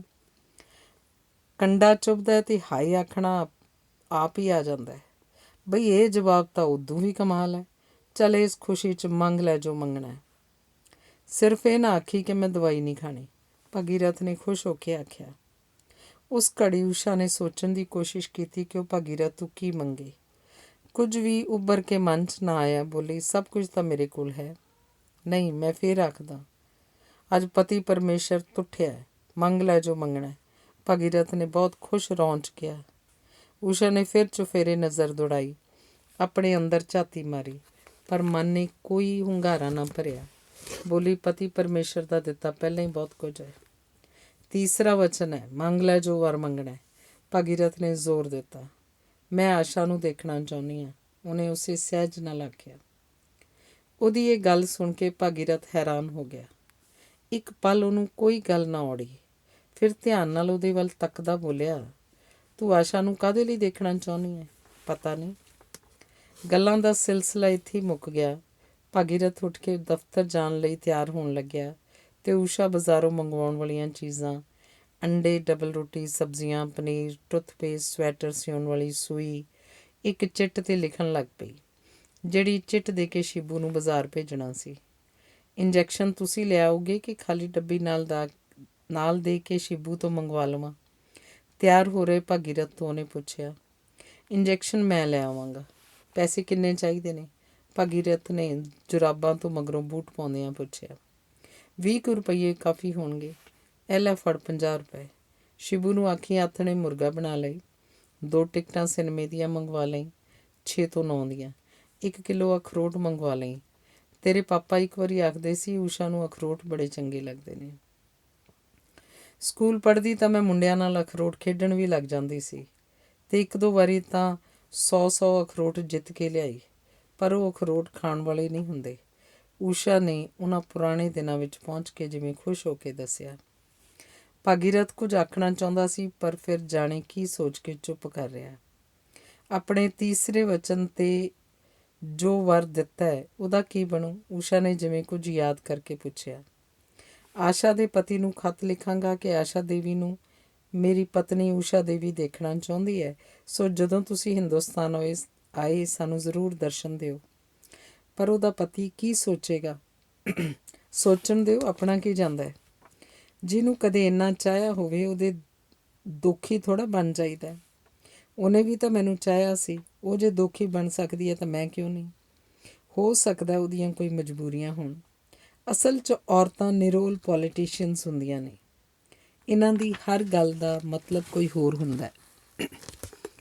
ਚਾਹੀਦਾ ਘਰ ਸਿਕਿਉਰਿਟੀ ਹੁੰਦੀ ਹੈ ਤੇ ਆਦਮੀ ਦਾ ਬੇਵਕੂਫ ਬਣਾਉਣਗੀਆਂ ਆਖੇ ਸਾਨੂੰ ਤੇਰੇ ਨਾਲ ਪਿਆਰ ਹੈ, ਤੇਰਾ ਘਰ ਸੰਭਾਲਣ, ਤੇਰੇ ਲਈ ਰੋਟੀ ਬਣਾਉਣ ਨੂੰ ਜੀਅ ਕਰਦਾ ਤੇ ਉਹ ਉੱਲੂ ਦਾ ਪੱਠਾ ਇਹ ਗੱਲਾਂ ਸੱਚ ਸਮਝ ਜਾਂਦਾ ਹੈ। ਇੱਕ ਵਾਰੀ ਵਿਆਹ ਹੋ ਜਾਏ ਫੇਰ ਨਾ ਇਹਨਾਂ ਦਾ ਘਰ ਸੰਭਾਲਣ ਨੂੰ ਜੀਅ ਕਰਦਾ ਤੇ ਨਾ ਰੋਟੀ ਪਕਾਉਣ ਨੂੰ। ਫਿਰ ਤਾਂ ਅਗਲੀ ਆਖਦੀ ਹੈ ਮੇਰੇ ਅੱਗੇ ਪਿੱਛੇ ਪਹਿਲਾਂ ਪਾਈ ਜਾਓ। ਬੇਸ਼ੱਕ ਆਸ਼ਾ ਦੇ ਪਤੀ ਨੂੰ ਖਤ ਨਾ ਲਿਖੋ, ਅਸੀਂ ਕਾਹਦੇ ਲਈ ਅਗਲਿਆਂ ਦੇ ਘਰ ਕਲੇਸ਼ ਪਾਉਣਾ। ਉਂਝ ਮੈਨੂੰ ਲੱਗਦਾ ਜਿਵੇਂ ਮੈਂ ਆਸ਼ਾ ਨੂੰ ਦੇਖਿਆ ਹੋਇਆ। ਉਹ ਕਿਵੇਂ? ਤੁਹਾਡੇ ਵਿੱਚੋਂ? ਮੇਰੇ ਵਿੱਚੋਂ ਤੈਨੂੰ ਆਸ਼ਾ ਦਿਸਦੀ ਹੈ? ਤੇਰਾ ਦਿਮਾਗ ਤਾਂ ਠੀਕ ਹੈ। ਜੋ ਕੁਝ ਤੁਸੀਂ ਬਾਕੀ ਬਚੇ ਹੋ ਉਸ ਤੋਂ ਪਤਾ ਲੱਗਦਾ ਤੁਹਾਡਾ ਕੀ ਕੁਝ ਆਸ਼ਾ ਆਪਣੇ ਨਾਲ ਲੈ ਗਈ, ਅਤੇ ਜੋ ਕੁਝ ਉਹ ਆਪਣੇ ਨਾਲ ਲੈ ਗਈ ਉਸੇ ਵਿੱਚੋਂ ਤੁਸੀਂ ਉਹਨੂੰ ਦੇਖ ਸਕਦੇ ਹੋ। ਊਸ਼ਾ, ਤੇਰੀਆਂ ਗੱਲਾਂ ਕਈ ਵਾਰੀ ਮੈਨੂੰ ਹੈਰਾਨ ਕਰ ਦਿੰਦੀਆਂ ਨੇ। ਤੂੰ ਕੌਣ ਹੈ ਊਸ਼ਾ? ਅਸਲ 'ਚ ਤੂੰ ਕੌਣ ਹੈ? ਮੈਂ ਤਾਂ ਉਸ ਲੜਕੀ ਨਾਲ ਵਿਆਹ ਕਰਨ ਲਈ ਹਾਂ ਕੀਤੀ ਸੀ ਜਿਹੜੀ ਪਿੰਡ ਦੇ ਇੱਕ ਮਾਸਟਰ ਦੀ ਧੀ ਹੈ, ਜਿਹਨੇ ਪਿੰਡ ਦੇ ਸਕੂਲ ਤੋਂ 10ਵੀਂ ਪਾਸ ਕੀਤੀ ਹੈ, ਜੋ ਨਰੋਈ, ਸਿਹਤਮੰਦ ਹੈ ਅਤੇ ਮੂੰਹ ਮੱਥੇ ਲੱਗਣ ਜੋਗੀ ਹੈ, ਜੋ ਮੇਰੀ ਸੇਵਾ ਕਰੇਗੀ। ਕੀ ਮੈਂ ਸੇਵਾ ਨਹੀਂ ਕਰਦੀ? ਊਸ਼ਾ ਨੇ ਜਿਵੇਂ ਉਦਾਸ ਹੋ ਕੇ ਪੁੱਛਿਆ। ਸੋਚਿਆ ਸੀ ਤੂੰ ਮੇਰੇ ਘਰ ਦੀ, ਮੇਰੇ ਤਨ ਦੀ ਸੰਭਾਲ ਕਰੇਂਗੀ, ਮਾਲਕ ਵੀ ਹੋਏਂਗੀ, ਪਰ ਮਨ ਤੱਕ ਨਹੀਂ ਪਹੁੰਚੇਂਗੀ। ਉੱਥੇ ਸਭ ਕੁਝ ਉਸੇ ਤਰ੍ਹਾਂ ਢਕਿਆ ਢਕਾਇਆ ਪਿਆ ਰਹੇਗਾ। ਪਰ ਲੱਗਦਾ ਤੂੰ ਜਿਵੇਂ ਇੱਕ ਔਰਤ ਨਹੀਂ, ਕਈ ਔਰਤਾਂ ਦਾ ਸੰਗ੍ਰਹਿ ਹੈ। ਇਸੇ ਲਈ ਮੈਂ ਕਿਤੇ ਵੀ ਹੋਵਾਂ ਉਹਨਾਂ ਵਿੱਚੋਂ ਕੋਈ ਨਾ ਕੋਈ ਔਰਤ ਸਭ ਕੁਝ ਦੇਖ ਰਹੀ ਹੁੰਦੀ ਹੈ। ਦੇਖ ਰਹੀ ਕਿ ਸੰਭਾਲ ਕਰ ਰਹੀ ਹੁੰਦੀ ਹੈ। ਇਸੇ ਤਰ੍ਹਾਂ ਤਾਂ ਮੈਂ ਕੈਦ ਹੋਇਆ ਮਹਿਸੂਸ ਕਰਦਾ, ਮੇਰਾ ਦਮ ਘੁੱਟਣ ਲੱਗ ਜਾਂਦਾ ਹੈ। ਕਦੀ ਕਦੀ ਤਾਂ ਮੈਂ ਵਰਤਮਾਨ ਨੂੰ ਭੁੱਲ ਕੇ ਸਿਰਫ ਭੂਤ ਵਿੱਚ ਜਿਉਣਾ ਚਾਹੁੰਦਾ। ਉਸ ਵੇਲੇ ਦੀ ਆਸ਼ਾ ਨਾਲ ਘੰਟਿਆਂ ਬੱਧੀ ਗੱਲਾਂ ਕਰਨਾ ਚਾਹੁੰਦਾ। ਉਸ ਵੇਲੇ ਮੈਂ ਇਹ ਵੀ ਯਾਦ ਨਹੀਂ ਰੱਖਣਾ ਚਾਹੁੰਦਾ ਕਿ ਕੋਈ ਊਸ਼ਾ ਵੀ ਹੈ। ਨਾ ਹੀ ਮੈਂ ਇਹ ਯਾਦ ਰੱਖਣਾ ਚਾਹੁੰਦਾ ਕਿ ਆਸ਼ਾ ਅਮਰੀਕਾ ਚਲੀ ਗਈ ਹੈ। ਇਹੀ ਕਾਰਨ ਹੈ ਕਿ ਡਾਕਟਰ ਦੇ ਮਨਾ ਕਰਨ ਦੇ ਬਾਵਜੂਦ ਅਤੇ ਤੇਰੇ ਲੜਨ ਦੇ ਬਾਵਜੂਦ ਕਦੇ ਕਦੇ ਮੈਂ ਸ਼ਰਾਬ ਪੀ ਲੈਂਦਾ। ਉਦੋਂ ਤਾਂ ਲੱਗਦਾ ਹੈ ਸ਼ਰਾਬ ਪੀਣ ਨਾਲ ਜੋ ਉਮਰ ਘਟਦੀ ਹੈ ਤਾਂ ਘਟ ਜਾਏ। ਉਮਰ ਕਰਨੀਓ ਕੀ ਹੈ? ਸ਼ਾਇਦ ਇਹ ਗੱਲਾਂ ਮੈਨੂੰ ਤੇਰੇ ਨਾਲ ਕਰਨੀਆਂ ਨਹੀਂ ਚਾਹੀਦੀਆਂ। ਇਹ ਗੱਲਾਂ ਠੀਕ ਤਰ੍ਹਾਂ ਤੂੰ ਸ਼ਾਇਦ ਸਮਝ ਵੀ ਨਾ ਸਕੇ, ਪਰ ਮੈਂ ਤੇਰੇ ਸਾਹਮਣੇ ਝੂਠ ਨਹੀਂ ਬੋਲ ਸਕਦਾ। ਮੈਂ ਤੇਰੀ ਬਹੁਤ ਇੱਜ਼ਤ ਕਰਦਾ। ਸੰਸਾਰ 'ਚ ਇੱਕ ਸਿਰਫ ਤੂੰ ਹੀ ਮੈਨੂੰ ਆਪਣੀ ਲੱਗਦੀ ਹੈ। ਤੂੰ ਨਾ ਹੁੰਦੀ ਹੁਣ ਤੱਕ ਮਰ ਗਿਆ ਹੁੰਦਾ। ਤੂੰ ਤੇ ਨਹੀਂ ਕਦੇ ਮੈਨੂੰ ਛੱਡ ਕੇ ਚਲੀ ਜਾਏਂਗੀ। ਭਾਵਕ ਹੁੰਦਿਆਂ ਭਾਗੀਰਥ ਕਿੰਨਾ ਹੀ ਕੁਝ ਆਖਿਆ। ਭਾਗੀਰਥ ਦੇ ਦਫ਼ਤਰ ਜਾਣ ਮਗਰੋਂ ਊਸ਼ਾ ਨੇ ਆਪਣੇ ਪਾਪਾ ਨੂੰ ਖੱਤ ਲਿਖਿਆ ਕਿ ਆ ਕੇ ਮੈਨੂੰ ਲੈ ਜਾਏ। ਮੈਂ ਕੁਝ ਦਿਨ ਪਿੰਡ ਰਹਿਣਾ ਚਾਹੁੰਦੀ ਹਾਂ। ਮਾਂ ਕੋਲੋਂ ਗਈ ਨੂੰ ਜਿਵੇਂ ਸਦੀਆਂ ਹੀ ਹੋ ਗਈਆਂ ਨੇ। ਹਰੀਸ਼ ਤੇ ਮੇਘ ਨੂੰ ਵੀ ਮਿਲਣ ਨੂੰ ਜੀਅ ਕਰਦਾ ਹੈ। ਆਪਣੀ ਮੰਗੋ ਕਿੱਡੀ ਕੁ ਹੋ ਗਈ। ਹਰੀਸ਼ ਨੇ ਲਿਖਿਆ ਸੀ, ਭੈਣ ਤੇਰੀ ਬਿੱਲੀ ਕਦੇ ਕਦੇ ਰਾਤ ਨੂੰ ਰੋਣ ਲੱਗ ਜਾਂਦੀ ਹੈ। ਹੋ ਸਕਦਾ ਹੈ ਉਹ ਮੈਨੂੰ ਯਾਦ ਕਰਦੀ ਹੋਵੇ। ਮੈਂ ਭਗਵਾਨ ਨੂੰ ਪ੍ਰਾਰਥਨਾ ਕਰਦੀ ਹਾਂ ਕਿ ਮੇਰੇ ਪਾਪਾ ਦੇ ਘਰ ਸੁੱਖ ਸ਼ਾਂਤੀ ਰਹੇ। ਇਹ ਵੀ ਤੁਹਾਨੂੰ ਤੇ ਮਾਂ ਨੂੰ ਨਮਸਕਾਰ ਆਖਦੇ ਨੇ। ਹਰੀਸ਼ ਤੇ ਮੇਘ ਨੂੰ ਪਿਆਰ, ਆਪ ਦੀ ਬੇਟੀ ਊਸ਼ਾ। ਇਹ ਵੀ ਤੁਹਾਨੂੰ ਤੇ ਮਾਂ ਨੂੰ ਨਮਸਕਾਰ ਆਖਦੇ ਨੇ। ਇਹ ਮੈਂ ਝੂਠ ਕਿਉਂ ਲਿਖਿਆ? ਆਪ ਹੀ ਊਸ਼ਾ ਨੇ ਸੋਚਿਆ। ਪਿੰਡ ਜਦੋਂ ਊਸ਼ਾ ਆਈ, ਆਂਢਣਾ ਗੁਆਂਢਣਾ, ਸਖੀਆਂ ਸਹੇਲੀਆਂ ਜਿਵੇਂ ਧਾ ਕੇ ਮਿਲੀਆਂ। ਕੁੜੇ ਊਸ਼ਾ, ਪ੍ਰਾਹੁਣੇ ਨੂੰ ਵੀ ਨਾਲ ਲਿਆਇਆ ਕਰਨਾ। ਅਫਸਰ ਹੋਊਗਾ ਆਪਣੇ ਘਰ ਹੋਊ, ਸਾਡਾ ਤਾਂ ਜਮਾਈ ਭਾਈ ਹੈ। ਜਮਾਈ ਭਾਈ ਤਾਂ ਮਿਲਦੇ ਗਿਲਦੇ ਹੀ ਸੋਭਦੇ ਨੇ, ਤਾਈ ਨਿਹਾਲੀ ਆਖ ਰਹੀ ਸੀ। ਊਸ਼ਾ ਦਾ ਮਨ ਕੀਤਾ ਆਖ ਦੇਵੇ, ਮੈਂ ਆਖਿਆ ਸੀ ਤਾਈ, ਪਰ ਉਹਨੇ ਇੰਨਾ ਹੀ ਆਖਿਆ। ਉਹ ਆਉਂਦੇ ਤਾਂ ਉਦਣ ਹੀ ਆਖਣਾ ਸੀ, ਮਿਲ ਗਿਲ ਲਿਆ, ਹੁਣ ਚੱਲੀਏ। ਆਹੋ ਭਾਈ, ਸ਼ਹਿਰੀਆਂ ਦਾ ਸਾਡੇ ਪੇਂਡੂਆਂ ਕੋਲ ਕਿੱਥੇ ਚਿੱਤ ਲੱਗਦਾ। ਉਹ ਤਾਂ ਫੇਰ ਪ੍ਰਾਹੁਣਾ ਹੈ, ਨਾਲੇ ਐਡਾ ਵੱਡਾ ਅਫਸਰ ਹੈ। ਮਾਰ ਬਚਨੇ ਦਾ ਪ੍ਰੀਤੂ ਹੀ ਨਹੀਂ ਮਾਣ। 12ਵੀਂ 'ਚ ਕੀ ਪੜ੍ਹਦਾ ਹੈ, ਹਮਾਂ ਤੁਮਾਂ ਨਾਲ ਤਾਂ ਗੱਲ ਹੀ ਨਹੀਂ ਕਰਦਾ। ਛੁੱਟੀਆਂ 'ਚ ਵੀ ਘਰ ਆਊ ਤਾਂ ਕੀੜਿਆਂ ਕੁੱਤਿਆਂ ਵਾਂਗੂ ਅੰਦਰ ਵੜਿਆ ਬੈਠਾ ਰਹੂ। ਤੇਰੇ ਨਾਲ ਤਾਂ ਪ੍ਰਾਹੁਣਾ ਚੰਗੂ ਰਹਿੰਦਾ ਹੈ। ਤਾਈ ਨੇ ਹਾਲੀ ਅੱਗੋਂ ਪੁੱਛ ਰਹੀ ਸੀ। ਉਹ ਤਾਂ ਬਹੁਤ ਚੰਗੇ ਨੇ, ਪਰ ਤਾਈ ਬਿਮਾਰ ਜੇ ਰਹਿੰਦੇ ਨੇ। ਊਸ਼ਾ ਗੱਲ ਕਰਦੀ ਕਰਦੀ ਰੁਕ ਗਈ। ਬਿਮਾਰ ਰਹਿੰਦਾ? ਕੀ ਬਿਮਾਰੀ ਹੈ? ਸ਼ਹਿਰ ਤਾਂ ਬੜੇ ਤੋਂ ਬੜੇ ਡਾਕਟਰ ਪਏ ਨੇ। ਨਹੀਂ ਤਾਂ ਸਿੱਧ ਤਿਲਕਰੇ ਸੁੱਖ ਸੁੱਖ ਜਾਂ ਬਈ ਹੇ ਵੱਡੇ ਵਡੇਰਿਓ, ਮਿਹਰ ਦੀ ਨਜ਼ਰ ਰੱਖਿਓ। ਅਸੀਂ ਸੰਗਰਾਂਦ ਨੂੰ ਮਿੱਟੀ ਕੱਢ ਕੇ ਜਾਵਾਂਗੇ, ਜਾਂ ਫਿਰ ਤਵੀਤ ਲੈ ਜਾਈ ਬਾਵੇ ਭਗਵਾਨ ਦਾਸ ਤੋਂ ਕਰਵਾ ਕੇ। ਬਸ ਡੋਲੇ ਨਾਲ ਬੰਨ੍ਹ ਰੱਖੋ, 1.25 ਮਹੀਨਾ ਫੋਰੇ 'ਚ ਆਰਾਮ ਆਜੂ। ਦੇਖ ਲੈ, ਸਾਡੀ ਮੈਂ ਧੌਣ ਦੁੱਧ ਲੈ ਕੇ ਊਂ ਲੱਤ ਮਾਰ ਗਈ ਸੀ। ਕੱਟੀ ਨੇੜੇ ਕਿਹੜਾ ਲੱਗਣ ਦੇਵੇ। ਬਾਵੇ ਨੇ ਪਾਣੀ ਕਰਕੇ ਦਿੱਤਾ ਤਾਂ ਕਿਤੇ ਜਾ ਕੇ ਧਾਰੀ ਪਈ। ਹੁਣ ਸਵੇਰ ਵੇਲੇ ਗੜਵੀ ਦੁੱਧ ਦੀ ਬਾਵੇ ਨੂੰ ਦੇ ਕੇ ਆਉਣੀ ਆ। ਅਸਲ 'ਚ ਜਦੋਂ ਅਸੀਂ ਰੱਬ ਦੇ ਨਾਂ ਦਾ ਕੁਛ ਕੱਢਣਾ ਭੁੱਲ ਜਾਂਦੇ ਹਾਂ, ਫਿਰ ਉਹ ਇਉਂ ਯਾਦ ਕਰਵਾਉਂਦਾ, ਬਈ ਨਿੱਘਰੇ ਹੋਇਓ, ਤੁਸੀਂ ਮੇਰੇ ਦਿੱਤੇ ਹੋਏ 'ਚੋਂ ਵੀ ਨਹੀਂ ਗਾਹਾਂ ਦੇ ਸਕਦੇ। ਨਾਲੇ ਪੁੰਨਦਾਨ ਕਰਿਆ ਕਰ। ਇਹ ਪਿਛਲੇ ਜਨਮਾਂ ਦੇ ਪੁੰਨ ਦਾ ਹੀ ਫਲ ਹੈ ਬਈ ਤੂੰ ਏਡੀ ਥਾਂ ਚਲੀ ਗਈ। ਤਾਈ ਨਿਹਾਲੀ ਆਪਣੀ ਆਦਤ ਅਨੁਸਾਰ ਗਾਹਾਂ ਤੋਂ ਗਾਹਾਂ ਗੱਲ ਤੋਰੀ ਜਾ ਰਹੀ ਸੀ। ਆਥਣੇ ਜੇ ਕੀ ਹਾਲ ਹੈ ਤੇਰਾ ਊਸ਼ਾ? ਮਾਂ ਨੇ ਪਤਾ ਨਹੀਂ ਉਹਨੂੰ ਕਿਉਂ ਪੁੱਛਿਆ। ਭਾਵੇਂ ਪਾਪਾ ਉਹਦਾ ਸਭ ਨੂੰ ਬਾਰ-ਬਾਰ ਦੱਸਦਾ ਰਹਿੰਦਾ ਸੀ ਕਿ ਊਸ਼ਾ ਬਹੁਤ ਵੱਡੀ ਕਿਸਮਤ ਵਾਲੀ ਹੈ। ਮਾਇਆ ਦਾ ਉਸ ਘਰ ਅੰਤ ਨਹੀਂ, ਨੌਕਰ ਚਾਕਰ ਤੇ ਫਿਰ ਖੁਦ ਮੁਖਤਿਆਰ। ਹੁਣ ਮੈਂ ਕਈ ਦਿਨ ਰਹੂੰਗੀ, ਊਸ਼ਾ ਨੇ ਜਿਵੇਂ ਸੌਖਾ ਸਾਹ ਲੈਂਦਿਆਂ ਆਖਿਆ। ਮੈਂ ਤਾਂ ਅੱਗੇ ਹੀ ਤੇਰੇ ਪਾਪਾ ਨੂੰ ਆਖਦੀ ਹੁੰਦੀ ਸੀ ਵੀ ਇੱਕ ਬਾਸੀ ਤਾਂ ਰੋਟੀ ਵੀ ਸੜ ਜਾਂਦੀ ਹੈ। ਲੱਖ ਵੱਡਾ ਘਰ ਹੋਵੇ, ਲੱਖ ਉਹਨਾਂ ਦਾ ਊਸ਼ਾ ਬਿਨਾਂ ਸਰਦਾ ਨਾ ਹੋਵੇ, ਪਰ ਇਸ ਲਈ ਤਾਂ ਸਮਝੋ ਇੱਕ ਕਿਸਮ ਦੀ ਕੈਦ ਹੋ ਗਈ। ਠੀਕ ਹੈ, ਹੁਣ ਪੂਰਨਮਾਸ਼ੀ ਤੱਕ ਰਹੀਂ, ਵੱਧ ਨਹੀਂ ਤਾਂ। ਹੋਰ ਊਸ਼ਾ, ਫਿਰ ਸਾਰਾ ਦਿਨ ਤੂੰ ਉੱਥੇ ਕੀ ਕਰਦੀ ਰਹਿੰਦੀ ਹੈ? ਕੰਮ ਤਾਂ ਸਾਰਾ ਤੇਰਾ ਪਾਪਾ ਆਖਦਾ ਸੀ ਨੌਕਰ ਕਰ ਲੈਂਦਾ। ਮਾਂ ਨੇ ਆਪੇ ਗੱਲ ਗਾਂਹ ਤੋਰੀ। ਊਸ਼ਾ ਦਾ ਕੋਈ ਵੀ ਉੱਤਰ ਦੇਣ ਨੂੰ ਮਨ ਨਹੀਂ ਕੀਤਾ। ਕਿਸੇ ਵੀ ਗੱਲ ਉੱਤੇ ਊਸ਼ਾ ਦਾ ਇਉਂ ਚੁੱਪ ਕਰ ਜਾਣਾ ਮਾਂ ਨੂੰ ਓਪਰਾ ਲੱਗਿਆ। ਸਾਰਾ ਦਿਨ ਉੱਡੀ ਫਿਰਦੀ, ਚਹਿਕਦੀ ਦੇ ਜਿਵੇਂ ਫੰਘ ਜੇ ਭਿੱਜ ਗਈ ਸੀ। ਊਸ਼ਾ, ਰਾਤ ਨੂੰ ਖਾਣ ਲਈ ਕੀ ਬਣਾਵਾਂ? ਆਖ ਕੇ ਮਾਂ ਨੇ ਜਿਵੇਂ ਯਾਦ ਕਰਵਾਇਆ ਕਿ ਅੱਗੇ ਹਮੇਸ਼ਾ ਕੁਝ ਨਾ ਕੁਝ, ਕਦੇ ਮੇਥਿਆਂ ਵਾਲੀਆਂ ਰੋਟੀਆਂ, ਕਦੇ ਸਾਗ, ਕਦੇ ਰਾਇਤਾ, ਕਦੇ ਭੜਥਾ ਉਹ ਆਖ ਕੇ ਬਣਵਾਉਂਦੀ ਹੁੰਦੀ ਸੀ ਅਤੇ ਅੱਜ ਵੀ ਮਾਂ ਉਹਦੇ ਪਸੰਦ ਦਾ ਕੁਝ ਬਣਾਉਣਾ ਚਾਹੁੰਦੀ ਸੀ। ਜੋ ਮਰਜ਼ੀ ਬਣਾ ਲਓ, ਊਸ਼ਾ ਨੇ ਜਦੋਂ ਆਖਿਆ, ਮਾਂ ਦਾ ਜਿਵੇਂ ਕਾਲਜਾ ਧਸਕ ਦੇ ਕੇ ਹੇਠਾਂ ਨੂੰ ਗਿਆ। ਇਹ ਰਾਜੀ ਤਾਂ ਹੈ? ਉਹਨੇ ਜਿਵੇਂ ਆਪਣੇ ਆਪ ਕੋਲੋਂ ਪੁੱਛਿਆ। ਹਰੀਸ਼ ਐਤਕੀ ਫਸਟ ਆਇਆ ਨਮਾਹੀ ਇਮਤਿਹਾਨ 'ਚ, ਆਖਦਾ ਸੀ ਭੈਣ ਨੂੰ ਚਿੱਠੀ ਲਿਖ ਦਿਓ। ਤੇਰੇ ਜਾਣ ਮਗਰੋਂ ਕਿੰਨਾ ਚਿਰ ਤਾਂ ਉਹਦਾ ਪੜ੍ਹਾਈ 'ਚ ਜੀ ਨਹੀਂ ਲੱਗਿਆ। ਸਵਾਲ ਸਮਝਣਾ ਹੁੰਦਾ ਤਾਂ ਯਾਦ ਕਰਦਾ, ਕੁਛ ਲਿਖ ਕੇ ਦਿਖਾਉਣਾ ਹੁੰਦਾ ਤਾਂ ਆਖਦਾ। ਊਸ਼ਾ ਫਿਰ ਵੀ ਚੁੱਪ ਬੈਠੀ ਸੀ, ਨਾਲ ਲਿਆਂਦਾ ਸਵੈਟਰ ਬੁਣ ਰਹੀ ਸੀ।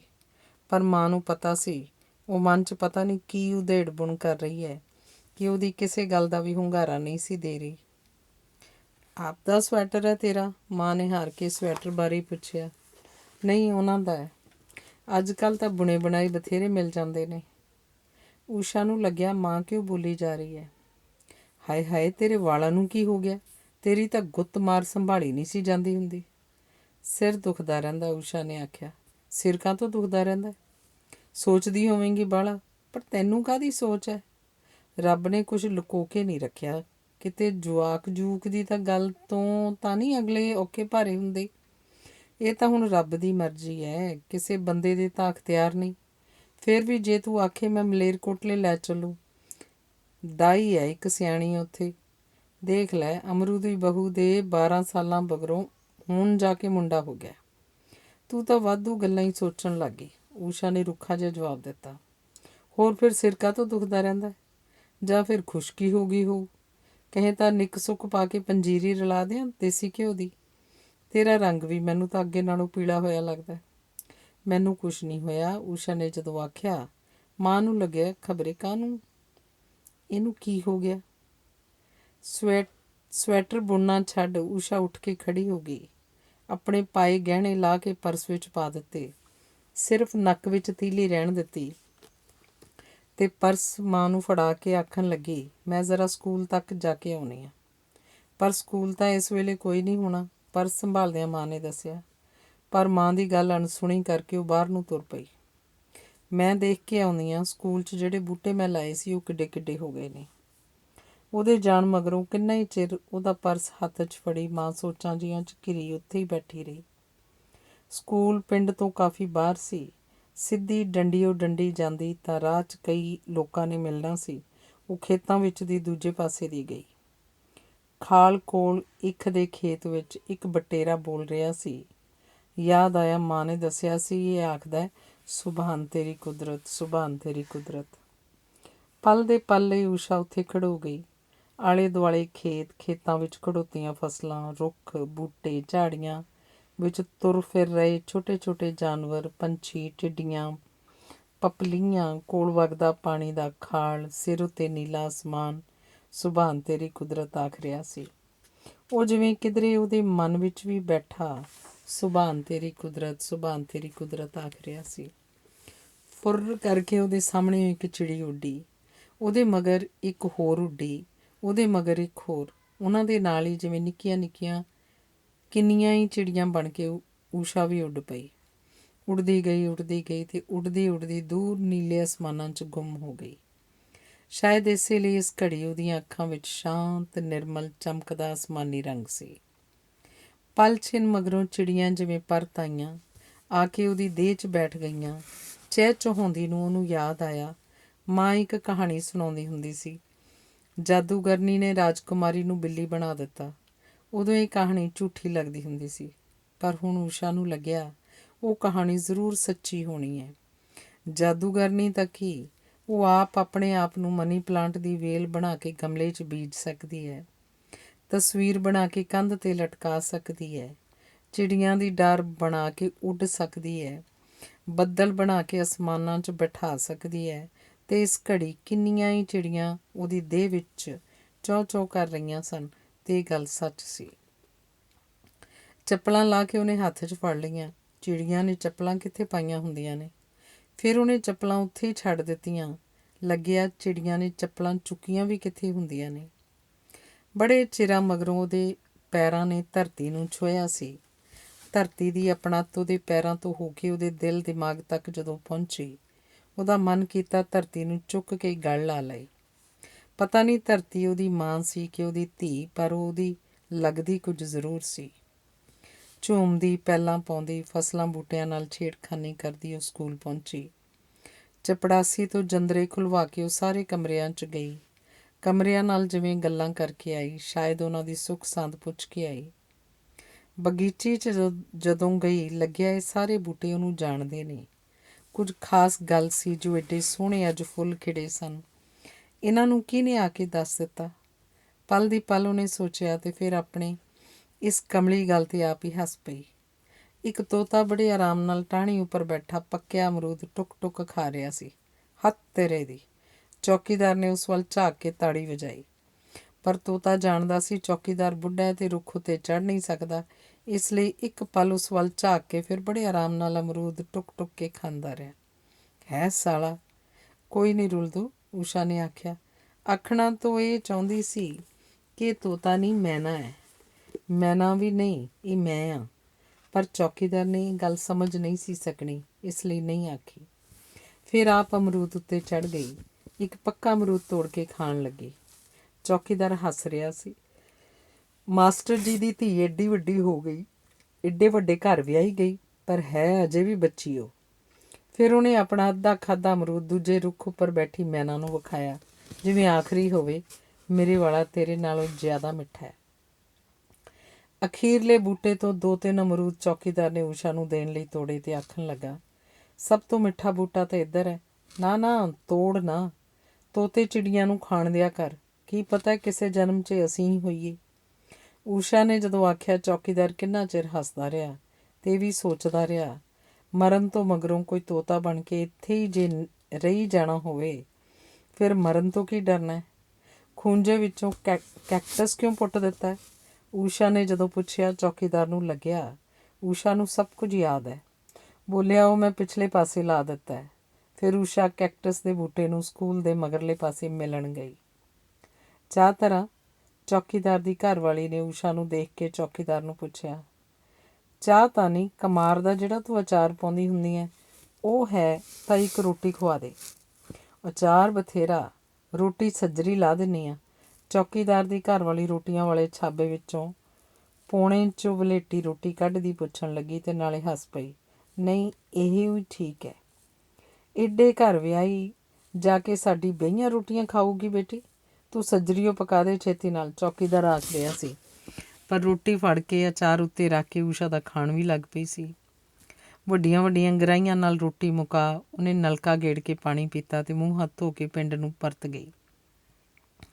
ਅਜੇ ਵੀ ਉਹੋ ਜੀ ਮਾਲੀ ਦੀ ਘਰਵਾਲੀ ਮਾਲੀ ਨੂੰ ਆਖਦੀ ਪਿੱਛਿਓਂ ਸੁਣਾਈ ਦਿੱਤੀ। ਸਾਹਮਣੇ ਉਹਦਾ ਪਾਪਾ ਆ ਰਿਹਾ ਸੀ।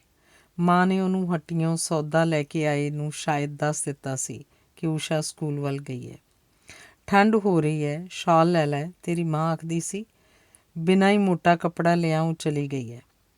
ਕੱਛੇ ਮਾਰਿਆ ਸ਼ਾਲ ਉਹਨੂੰ ਫੜਾਉਂਦਾ ਮਾਸਟਰ ਮਦਨ ਲਾਲ ਉਹਦਾ ਪਾਪਾ ਉਹਨੂੰ ਆਖ ਰਿਹਾ ਸੀ। ਇਹਦਾ ਮਤਲਬ ਹੈ ਪਾਪਾ, ਚਿੜੀਆਂ ਨੂੰ ਵੀ ਲੋੜ ਹੁੰਦੀ ਹੋਏਗੀ, ਉਹਨੂੰ ਠੰਡ ਲੱਗਦੀ ਹੋਣੀ ਹੈ। ਸ਼ਾਲ ਉੱਤੇ ਲੈਂਦਿਆਂ ਊਸ਼ਾ ਨੇ ਆਖਿਆ, ਲੱਗਦੀ ਤਾਂ ਹੋਣੀ ਹੈ, ਪਰ ਕੁਦਰਤ ਆਪੇ ਸਹਿਣ ਸ਼ਕਤੀ ਦੇ ਦਿੰਦੀ ਹੈ। ਜੇ ਸਾਡੇ ਕੋਲ ਗਰਮ ਕੱਪੜੇ ਨਾ ਹੋਣ ਤਾਂ ਸਾਨੂੰ ਵੀ ਕੁਦਰਤ ਆਪੇ ਸਹਿਣ ਸ਼ਕਤੀ ਦੇ ਦੇਵੇ। ਪਰ ਹੁਣ ਮਨੁੱਖ ਕੁਦਰਤ ਉੱਤੇ ਵਿਸ਼ਵਾਸ ਕਰਨ ਦੀ ਥਾਂ ਆਪਣੇ ਆਪ ਉੱਤੇ ਵਧੇਰੇ ਵਿਸ਼ਵਾਸ ਕਰਦਾ ਹੈ। ਮਨੁੱਖ ਤੇ ਕੁਦਰਤ ਪਹਿਲੇ ਸ਼ਾਇਦ ਇੱਕ ਹੀ ਹੁੰਦੇ ਸੀ ਤੇ ਹੌਲੀ ਹੌਲੀ 2 ਹੋ ਗਏ, ਹੈ ਨਾ ਪਾਪਾ? ਤੇਰੀ ਜੁੱਤੀ? ਮਾਸਟਰ ਮਦਨ ਲਾਲ ਦੀ ਜਦੋਂ ਉਹਦੇ ਪੈਰਾਂ ਵੱਲ ਨਜ਼ਰ ਗਈ ਤਾਂ ਪੁੱਛਿਆ। ਟੁੱਟ ਗਈ ਸੀ, ਰਾਹ 'ਚ ਸੁੱਟ ਦਿੱਤੀ। ਊਸ਼ਾ ਨੇ ਝੂਠ ਬੋਲਿਆ। ਜਾਣਦੀ ਸੀ ਅਗਰ ਪਾਪਾ ਨੂੰ ਆਖਿਆ ਚਿੜੀਆਂ ਕਦੋਂ ਚੱਪਲਾਂ ਪਾਉਂਦੀਆਂ ਨੇ ਤਾਂ ਉਹ ਇਹ ਗੱਲ ਸਮਝ ਨਹੀਂ ਸਕੇਗਾ। ਚੌਕੀਦਾਰ ਦੀ ਘਰਵਾਲੀ ਦੀ ਮਾੜੀ ਮੋਟੀ ਜੁੱਤੀ ਪਾ ਲੈ, ਘਰ ਜਾਣ ਤੀਕ। ਮਾਸਟਰ ਮਦਨ ਲਾਲ ਨੇ ਖੜੋ ਕੇ ਪਿਛਾਂਹ ਚੌਕੀਦਾਰ ਦੇ ਕੁਆਟਰ ਵੱਲ ਝਾਕਦਿਆਂ ਆਖਿਆ। ਨੰਗੇ ਪੈਰੀਂ ਜਾਣ ਨਾਲ ਕੀ ਹੋ ਜੂ? ਊਸ਼ਾ ਨੇ ਖਿਝ ਕੇ ਆਖਿਆ। ਚੰਗਾ ਚੰਗਾ, ਤੇਰੀ ਮਰਜ਼ੀ ਹੈ, ਆਖ ਮਾਸਟਰ ਮਦਨ ਲਾਲ ਕੁਝ ਚਿਰ ਖੋਇਆ ਜਿਹਾ ਉਹਦੇ ਨਾਲ ਤੁਰਦਾ ਰਿਹਾ। ਫਿਰ ਆਖਣ ਲੱਗਿਆ, ਕੰਮ ਧੰਦੇ ਨੂੰ ਤਾਂ ਉੱਥੇ ਨੌਕਰ ਹੈ, ਤੂੰ ਕੁਝ ਪੜ੍ਹ ਲਿਖ ਲਿਆ ਕਰ। ਲੜਕੀਆਂ ਤਾਂ ਸਾਰੇ ਇਮਤਿਹਾਨ ਹੀ ਪ੍ਰਾਈਵੇਟਲੀ ਦੇ ਸਕਦੀਆਂ ਨੇ। ਇਮਤਿਹਾਨ ਦੇ ਕੇ ਕਿਹੜਾ ਮੈਂ ਨੌਕਰੀ ਕਰਨੀ ਹੈ? ਉਂਝ ਨਾਵਲ ਨੂਵਲ ਪੜ੍ਹ ਲੈਂਦੀ ਹੁੰਦੀ ਹਾਂ ਜਦੋਂ ਉਹ ਦਫ਼ਤਰ ਗਏ ਹੁੰਦੇ ਨੇ। ਚੋਰੀਆਂ ਕਿਉਂ? ਉਹਨਾਂ ਨੂੰ ਚੰਗਾ ਨਹੀਂ ਲੱਗਦਾ। ਕੀ ਪੜ੍ਹਦੀ ਹੁੰਨੀ ਹੈ? ਮਾਸਟਰ ਮਦਨ ਲਾਲ ਉਹਦੇ ਪਾਪਾ ਨੇ ਕਾਹਲੀ ਨਾਲ ਪੁੱਛਿਆ, ਜਿਵੇਂ ਉਹ ਇਹ ਸੁਣ ਕੇ ਪਰੇਸ਼ਾਨ ਜਿਹਾ ਹੋ ਗਿਆ ਸੀ ਕਿ ਊਸ਼ਾ ਦਾ ਪੜ੍ਹਨਾ ਭਾਗੀਰਥ ਨੂੰ ਚੰਗਾ ਨਹੀਂ ਸੀ ਲੱਗਦਾ। ਸ਼ਰਤ ਚੰਦਰ ਦੇ ਨਾਵਲ ਹੀ ਪੜ੍ਹਦੀ ਹੁੰਨੀ ਆ, ਉਹੀ ਸਭ ਤੋਂ ਚੰਗੇ ਲੱਗਦੇ ਨੇ। ਸ਼ਰਤ ਚੰਦਰ 'ਚ ਤੈਨੂੰ ਕੀ ਚੰਗਾ ਲੱਗਦਾ? ਮਾਸਟਰ ਮਦਨ ਲਾਲ ਨੇ ਮਾਸਟਰਾਂ ਵਾਂਗ ਪੁੱਛਿਆ। ਪਾਪਾ ਬਸ ਮੈਨੂੰ ਬੁਲਾਓ ਨਾ, ਊਸ਼ਾ ਨੇ ਜਿਵੇਂ ਨਾਰਾਜ਼ ਹੋ ਕੇ ਕਿਹਾ। ਚੁੱਪਚਾਪ ਊਸ਼ਾ ਦੇ ਨਾਲ ਤੁਰਦਾ ਮਾਸਟਰ ਮਦਨ ਲਾਲ ਸੋਚ ਰਿਹਾ ਸੀ, ਊਸ਼ਾ ਨੂੰ ਕੀ ਹੋ ਗਿਆ? ਇਹਦਾ ਚਿੱਤ ਤਾਂ ਰਾਜੀ ਹੈ। ਕਾਲਜੋਂ ਆਉਂਦਾ ਅੱਜ ਮੈਂ ਸਿਨੇਮੇ ਦੀਆਂ 3 ਟਿਕਟਾਂ ਲੈ ਕੇ ਆਇਆ। ਸੋਚਿਆ ਭੈਣ ਨੂੰ ਖੁਸ਼ ਕਰ ਦਿਆਂਗੇ। ਹਰੀਸ਼ ਨੇ 7 ਮੀਲ ਦੂਰ ਸ਼ਹਿਰ ਤੋਂ ਆ ਕੇ ਸਾਈਕਲ ਇੱਕ ਪਾਸੇ ਖੜ੍ਹਾ ਕਰਕੇ ਝੋਲਾ ਕੀਲੇ ਨਾਲ ਟੰਗ ਕੇ ਜੇਬ ਵਿੱਚੋਂ ਸਿਨੇਮੇ ਦੀ ਟਿਕਟ ਕੱਢਦਿਆਂ ਊਸ਼ਾ ਨੂੰ ਦੱਸਿਆ। ਊਸ਼ਾ ਦੇ ਮੂੰਹ 'ਤੇ ਕੋਈ ਚਮਕ ਨਾ ਆਈ ਦੇਖ ਹਰੀਸ਼ ਝੌਂ ਜਿਹਾ ਗਿਆ ਕਿ ਸ਼ਾਇਦ ਭੈਣ ਹੁਣ ਵੱਡੀ ਅਫਸਰਨੀ ਬਣ ਗਈ ਹੈ। ਉਹ ਪਿੰਡ ਲਾਗਲੇ ਟੁੱਟੇ ਜਿਹੇ ਸ਼ਹਿਰ ਦੇ ਟੁੱਟੇ ਜਿਹੇ ਸਿਨੇਮੇ ਵਿੱਚ ਉਹਦੇ ਤੇ ਮੇਘ ਨਾਲ ਬੱਸ 'ਚ ਬੈਠ ਕੇ ਸਿਨੇਮਾ ਦੇਖਣ ਨਹੀਂ ਜਾਏਗੀ। ਨਹੀਂ ਤਾਂ ਮੈਂ ਟਿਕਟਾਂ ਜਾ ਕੇ ਵੇਚ ਆਵਾਂਗਾ। ਹਰੀਸ਼ ਨੇ ਜਦੋਂ ਆਖਿਆ, ਊਸ਼ਾ ਨੂੰ ਉਹਦੇ 'ਤੇ ਬੜਾ ਤਰਸ ਆਇਆ। ਪਤਾ ਨਹੀਂ ਕਿੱਥੋਂ ਪੈਸੇ ਲੈ ਕੇ ਪਹਿਲੇ ਉਹ ਟਿਕਟਾਂ ਲੈ ਕੇ ਆਇਆ। ਹੁਣ 7 ਮੀਲ ਜਾਣ ਤੇ 7 ਮੀਲ ਆਉਣ ਕਰਕੇ ਉਹ ਵੇਚ ਕੇ ਆਏਗਾ। ਤੂੰ ਤੇ ਮੇਘ ਦੇਖ ਆਇਓ, ਤੀਜਾ ਠੁਮਰੂ ਨੂੰ ਲੈ ਜਾਇਓ।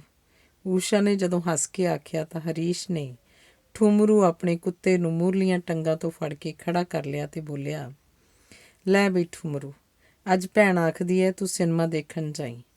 ਫਿਰ ਜਿਵੇਂ ਉਹਨੂੰ ਕੋਈ ਗੱਲ ਯਾਦ ਆ ਗਈ ਤੇ ਸ਼ਿਕਾਇਤ ਲਗਾਉਣ ਵਾਂਗ ਮਾਂ ਨੂੰ ਆਖਣ ਲੱਗਾ, ਦੇਖ ਲੈ ਮਾਂ, ਛੋਟੇ ਹੁੰਦਿਆਂ ਭੈਣ ਲੜ ਕੇ ਮੈਨੂੰ ਕੁੱਤਾ ਆਖਦੀ ਹੁੰਦੀ ਸੀ ਤੇ ਹੁਣ ਸਹੁਰੇ ਜਾ ਕੇ ਇਹਦਾ ਸਟੈਂਡਰਡ ਇੰਪਰੂਵ ਹੋ ਗਿਆ। ਠੁਮਰੂ ਨੂੰ ਮੇਰੇ ਨਾਲ ਤੇ ਮੇਘ ਨਾਲ ਸਿਨੇਮਾ ਦੇਖਣ ਭੇਜਦੀ ਹੈ। ਮੈਂ ਤੇਰੇ ਪਾਪਾ ਨੂੰ ਆਖੂੰਗੀ ਸਿਆਣੇ ਤੋਂ ਕੋਈ ਧਾਗਾ ਤਵੀਤ ਕਰਵਾ ਕੇ ਲਿਆਵੇ। ਇਹਨੂੰ ਤਾਂ ਕੋਈ ਓਪਰੀ ਕਸਰ ਲੱਗਦੀ ਹੈ। ਪਹਿਲਾਂ ਵਾਲੀ ਤਾਂ ਜਿਵੇਂ ਉਹ ਊਸ਼ਾ ਹੀ ਨਹੀਂ ਰਹੀ। ਮਾਂ ਨੇ ਪਤਾ ਨਹੀਂ ਕਿਹੜੀ ਗੱਲ ਦਾ ਜਵਾਬ ਦਿੱਤਾ। ਊਸ਼ਾ ਉਸੇ ਤਰ੍ਹਾਂ ਚੁੱਪਚਾਪ ਬੈਠੀ ਸਵੈਟਰ ਬੁਣਦੀ ਰਹੀ। ਹਰੀਸ਼ ਰਸੋਈ 'ਚ ਜਾ ਕੇ ਕੁਝ ਖਾਣ ਪੀਣ ਲੱਗ ਪਿਆ ਤੇ ਇੰਨੇ ਨੂੰ ਮੇਘ ਆ ਗਿਆ। ਭੈਣ, ਅੱਜ ਸਿਨੇਮਾ ਚੱਲਾਂਗੇ ਨਾ? ਸਵੇਰੇ ਆਪਣੇ ਗੱਲੇ 'ਚੋਂ ਸਾਰੇ ਪੈਸੇ ਮੈਂ ਹਰੀਸ਼ ਨੂੰ ਦੇ ਦਿੱਤੇ ਸੀ ਟਿਕਟ ਲਿਆਉਣ ਨੂੰ। ਮੇਘ ਚਾਅ ਨਾਲ ਪੁੱਛ ਰਿਹਾ ਸੀ। ਹਾਂ ਚੱਲਾਂਗੇ। ਊਸ਼ਾ ਨੇ ਜਦੋਂ ਆਖਿਆ, ਨਿੱਕਾ ਜਿਹਾ ਮੇਘ ਚੰਬਲ ਕੇ ਉਸ ਦੇ ਗਲ ਨੂੰ ਚੰਬੜ ਗਿਆ ਤੇ ਬੋਲਿਆ, ਭੈਣ ਤੂੰ ਇੱਥੇ ਹੀ ਰਿਹਾ ਕਰ। ਪਿੱਛੋਂ ਤਾਂ ਪਾਪਾ ਕਦੇ ਸਿਨੇਮਾ ਹੀ ਨਹੀਂ ਜਾਣ ਦਿੰਦੇ। ਹੈ ਕਮਲਾ, ਕੁੜੀਆਂ ਤਾਂ ਆਪਣੇ ਘਰ ਹੀ ਸੌਂਦੀਆਂ ਨੇ, ਮਾਂ ਨੇ ਰਸੋਈ ਵਿੱਚੋਂ ਆਉਂਦਿਆਂ ਆਖਿਆ। ਇਹ ਘਰ ਨਹੀਂ ਮੇਰਾ? ਊਸ਼ਾ ਨੇ ਜਿਵੇਂ ਤਲਖ ਹੋ ਕੇ ਪੁੱਛਿਆ। ਮਾਂ ਨੂੰ ਲੱਗਿਆ ਉਹਨੇ ਤਾਂ ਸਰਸਰੀ ਗੱਲ ਆਖੀ ਸੀ। ਊਸ਼ਾ ਨੂੰ ਇਉਂ ਕਾਹਤੋਂ ਖਿਝ ਆ ਗਈ। 4ਥਾ ਸਾਲ ਹੈ ਤੇਰਾ ਵਿਆਹ ਨੂੰ, ਭਾਗੀਰਥ ਦੀ ਮਾਂ ਆਖਦੀ ਹੋਊ। ਗੱਲ ਕਰਦੀ ਕਰਦੀ ਮਾਂ ਝੇਂਪ ਗਈ। ਭਾਗੀਰਥ ਦੀ ਮਾਂ ਕੁਝ ਨਹੀਂ ਆਖਦੀ। ਉਹਨਾਂ ਨੂੰ ਆਪਣੇ ਪੁੱਤਰ ਦੀ ਸੇਵਾ ਲਈ ਇੱਕ ਲੜਕੀ ਚਾਹੀਦੀ ਸੀ, ਉਹ ਮਿਲ ਗਈ। ਹੋਰ ਉਹਨਾਂ ਨੂੰ ਕੁਝ ਨਹੀਂ ਚਾਹੀਦਾ, ਊਸ਼ਾ ਨੇ ਤਿਉੜੀਆਂ ਪਾ ਕੇ ਆਖਿਆ। ਮਾਂ ਅੱਗੋਂ ਚੁੱਪ ਕਰ ਗਈ। ਊਸ਼ਾ ਨਾਲ ਉਹ ਕਿੰਨੀਆਂ ਸਾਰੀਆਂ ਗੱਲਾਂ ਕਰਨੀਆਂ ਚਾਹੁੰਦੀ ਸੀ, ਕਿੰਨਾ ਹੀ ਕੁਝ ਪੁੱਛਣਾ ਚਾਹੁੰਦੀ ਸੀ, ਪਰ ਉਹਨੂੰ ਪਤਾ ਨਹੀਂ ਕੀ ਹੋ ਗਿਆ ਸੀ। ਚੱਜ ਨਾਲ ਕੋਈ ਗੱਲ ਹੀ ਨਹੀਂ ਸੀ ਕਰਦੀ। ਏਡੇ ਚੰਗੇ ਸੁਭਾਅ ਦੀ ਹੁੰਦੀ ਸੀ, ਵਿਆਹ ਤੋਂ ਮਗਰੋਂ ਖਬਰ ਨਹੀਂ ਕੀ ਹੋ ਗਿਆ ਸੀ। ਕੱਲ੍ਹ ਸ਼ਹਿਰ ਜਾ ਕੇ ਊਸ਼ਾ ਲਈ ਕੁਝ ਕੱਪੜੇ ਵੀ ਲਿਆ ਦਿਓ। ਭਾਗੀਰਥ ਦਾ ਕੀ ਪਤਾ ਕਦੋਂ ਲੈਣ ਆ ਜਾਏ। ਮਾਂ ਨੇ ਮਾਸਟਰ ਮਦਨ ਲਾਲ ਉਹਦੇ ਪਾਪਾ ਨੂੰ ਚਾਹ ਪੀਂਦੇ ਨੂੰ ਆਖਿਆ ਸੀ। ਕੱਪੜੇ ਮੇਰੇ ਕੋਲ ਬਥੇਰੇ ਨੇ, ਊਸ਼ਾ ਨੇ ਕੋਲੋਂ ਜਵਾਬ ਦਿੱਤਾ। ਬਥੇਰੇ ਤਾਂ ਸੁੱਖ ਨਾਲ ਹੋਣੇ ਹੀ ਸੀ, ਤੁਹਾਡੇ ਘਰ ਕੀ ਘੱਟ ਹੈ। ਫਿਰ ਵੀ ਧੀ ਭੈਣ ਦਾ ਮਾਣ ਤਾਂ ਰੱਖਣਾ ਹੀ ਹੁੰਦਾ। ਅਗਲਾ ਆਖੂ ਪੇਕਿਆਂ ਤੋਂ ਆਈ ਹੈ। ਊਸ਼ਾ ਦਾ ਆਖਣ ਨੂੰ ਮਨ ਕੀਤਾ, ਉਹਨਾਂ ਨੂੰ ਨਹੀਂ ਫਰਕ ਪੈਂਦਾ ਇਹਨਾਂ ਗੱਲਾਂ ਨਾਲ ਤਾਂ ਕੀ, ਉਹਨਾਂ ਨੂੰ ਤਾਂ ਕਾਸੇ ਨਾਲ ਵੀ ਫਰਕ ਨਹੀਂ ਪੈਂਦਾ। ਮੇਰੇ ਹੋਣ ਜਾਂ ਨਾ ਹੋਣ ਨਾਲ ਵੀ ਨਹੀਂ। ਕੰਮ ਕਾਰ ਤਾਂ ਸਭ ਸ਼ਿਬੂ ਕਰ ਹੀ ਦਿੰਦਾ, ਪਰ ਉਹਨੇ ਕੁਝ ਨਾ ਆਖਿਆ। ਇੰਨੇ ਨੂੰ ਕਿਸੇ ਨੇ ਆ ਕੇ ਦੱਸਿਆ, ਬੈਠੀ ਬੈਠੀ ਤਾਈ ਨਿਹਾਲੀ ਮਰ ਗਈ। ਲੋਕੀ ਐਡੀ ਤੁਰਤ ਫੁਰਤ ਦੀ ਮੌਤ ਤੇ ਤਵੱਜਬ ਕਰਦੇ ਨਿਹਾਲੀ ਦੇ ਘਰ ਵੱਲ ਨੂੰ ਜਾਣ ਲੱਗੇ। ਮਾਂ ਨੇ ਵੀ ਕਾਹਲੀ ਨਾਲ ਭਾਂਡਾ ਟੀਡਾ ਸਾਂਭਿਆ, ਘੱਗਰਾ ਪਾਇਆ ਤੇ ਉੱਤੇ ਚਿੱਟੀ ਚਾਦਰ ਲਈ। ਜਦੋਂ ਜਾਣ ਲੱਗੀ ਊਸ਼ਾ ਵੀ ਤੁਰ ਪਈ। ਮਾਂ ਹੈਰਾਨ ਜਿਹੀ ਹੋ ਕੇ ਖੜੋ ਗਈ। ਤੂੰ ਸੁੱਖੀ ਸਾਂਦੀ ਉੱਥੇ ਕਾਹਨੂੰ ਜਾਣਾ? ਮਾਂ ਨੇ ਉਹਨੂੰ ਵਰਜਣ ਲਈ ਆਖਿਆ। ਨਹੀਂ, ਮੈਂ ਵੀ ਚੱਲਦੀ ਹਾਂ, ਮੇਰੇ ਜਾਣ ਨਾਲ ਕੀ ਹੁੰਦਾ? ਊਸ਼ਾ ਨੇ ਮਾਂ ਦੀ ਗੱਲ ਦੀ ਪਰਵਾਹ ਨਾ ਕਰਦਿਆਂ ਉਵੇਂ ਤੁਰਦਿਆਂ ਆਖਿਆ। ਇਹਦੀ ਮੱਤ ਨੂੰ ਖਾਣੀ ਕੀ ਹੋ ਗਿਆ? ਮਾਂ ਨੇ ਹਰਖ ਨਾਲ ਮਨ ਵਿੱਚ ਆਖਿਆ ਤੇ ਫਿਰ ਜਰਾ ਕਰਾਰੀ ਆਵਾਜ਼ 'ਚ ਬੋਲੀ, ਨਿਆਣੀਆਂ ਸਿਆਣੀਆਂ ਦਾ ਕੰਮ ਨਹੀਂ ਹੁੰਦਾ ਇਹ ਮੂੰਹ ਚੱਕ ਕੇ ਤੁਰ ਪੈਣਾ ਮਰਗ ਵਾਲੇ ਘਰ ਨੂੰ। ਕੁਛ ਨਹੀਂ ਹੁੰਦਾ, ਮਰ ਕੇ ਕੋਈ ਹੋਰ ਤਾਂ ਨਹੀਂ ਹੋ ਗਈ, ਉਹੀ ਤਾਈ ਨਿਹਾਲੀ ਹੈ ਜਿਹੜੀ ਕੱਲ੍ਹ ਮੇਰੇ ਨਾਲ ਗੱਲਾਂ ਕਰਕੇ ਗਈ ਹੈ। ਪਰ ਤੈਂ ਉੱਥੇ ਜਾ ਕੇ ਕੀ ਕਰਨਾ ਹੈ? ਮਾਂ ਨੇ ਉਹਦੇ ਮਗਰ ਮਗਰ ਤੁਰੀ ਆਉਂਦੀ ਨੂੰ ਜਿਵੇਂ ਝਿੜਕ ਕੇ ਪੁੱਛਿਆ। ਤਾਈ ਨਿਹਾਲੀ ਨੂੰ ਦੇਖ ਕੇ ਆਊਂ। ਹੁਣ ਉਹ ਤਾਈ ਨਿਹਾਲੀ ਕਿੱਥੇ ਹੈ? ਹੁਣ ਤਾਂ ਉਹ ਮਿੱਟੀ ਹੈ। ਜੇ ਮਿੱਟੀ ਹੈ ਫਿਰ ਉਹ ਤੋਂ ਡਰ ਕੀ ਹੈ? ਮਿੱਟੀ ਤਾਂ ਉਹਦੀ ਦੇਹ ਹੈ, ਬਾਕੀ ਰੂਹ ਤਾਂ ਅਜੇ ਆਲੇ ਦੁਆਲੇ ਫਿਰਦੀ ਹੋਊ। ਖਬਰ ਨਹੀਂ ਕਿਹਦੇ ਕੰਨੀ ਝਾਕ ਹੋ ਜੇ। ਮਰੇ ਨਹੀਂ ਕਿਸੇ ਦੇ ਮਿੱਤ ਹੁੰਦੇ, ਝਾਕ ਹੋ ਜਾਣ ਦੇ। ਊਸ਼ਾ ਨੇ ਜਦੋਂ ਖਿੱਝ ਕੇ ਆਖਿਆ ਤਾਂ ਮਾਂ ਉਹਦੀ ਔਖੀ ਜੀ ਹੋ ਕੇ ਤੁਰਦੀ ਗਈ। ਤਾਈ ਨਿਹਾਲੀ ਦਾ ਘਰ ਲੋਕਾਂ ਨਾਲ ਭਰਿਆ ਪਿਆ ਸੀ। ਸਾਰਿਆਂ ਨੂੰ ਲੰਘ ਕੇ ਊਸ਼ਾ ਐਨ ਉਹਦੇ ਭੁੰਜੇ ਪਈ ਦੇ ਕੋਲ ਜਾ ਬੈਠੀ। ਬਾਹਰੋਂ ਆਏ ਉਹਦੇ ਮੁੰਡੇ ਨੂੰ ਮੂੰਹ ਤੋਂ ਲੀੜਾ ਚੁੱਕ ਕੇ ਜਦੋਂ ਤਾਈ ਨਿਹਾਲੀ ਦਾ ਮੂੰਹ ਵਿਖਾਇਆ ਗਿਆ ਤਾਂ ਊਸ਼ਾ ਕਿੰਨਾ ਹੀ ਚਿਰ ਉਸ ਵੱਲ ਝਾਕਦੀ ਰਹੀ। ਜਦੋਂ ਮੁੜ ਉਹਦਾ ਮੂੰਹ ਢੱਕ ਦਿੱਤਾ, ਘਰਦਿਆਂ ਦੇ ਚੀਕ ਚਿਹਾੜੇ ਵਿੱਚ ਇੱਕ ਲੇਰ ਮਾਂ ਨੇ ਸੁਣੀ, ਇਹ ਊਸ਼ਾ ਦੀ ਸੀ। ਤੇ ਫਿਰ ਇਉਂ ਚੀਕਾਂ ਮਾਰ ਮਾਰ ਕੇ ਰੋਣ ਲੱਗੀ ਕਿ ਇੱਕ ਵਾਰੀ ਤਾਂ ਤਾਈ ਨਿਹਾਲੀ ਦੀ ਨੂੰਹ ਰੋਣਾ ਭੁੱਲ ਹੈਰਾਨ ਹੋ ਕੇ ਉਹਦੇ ਵੱਲ ਝਾਕਣ ਲੱਗੀ।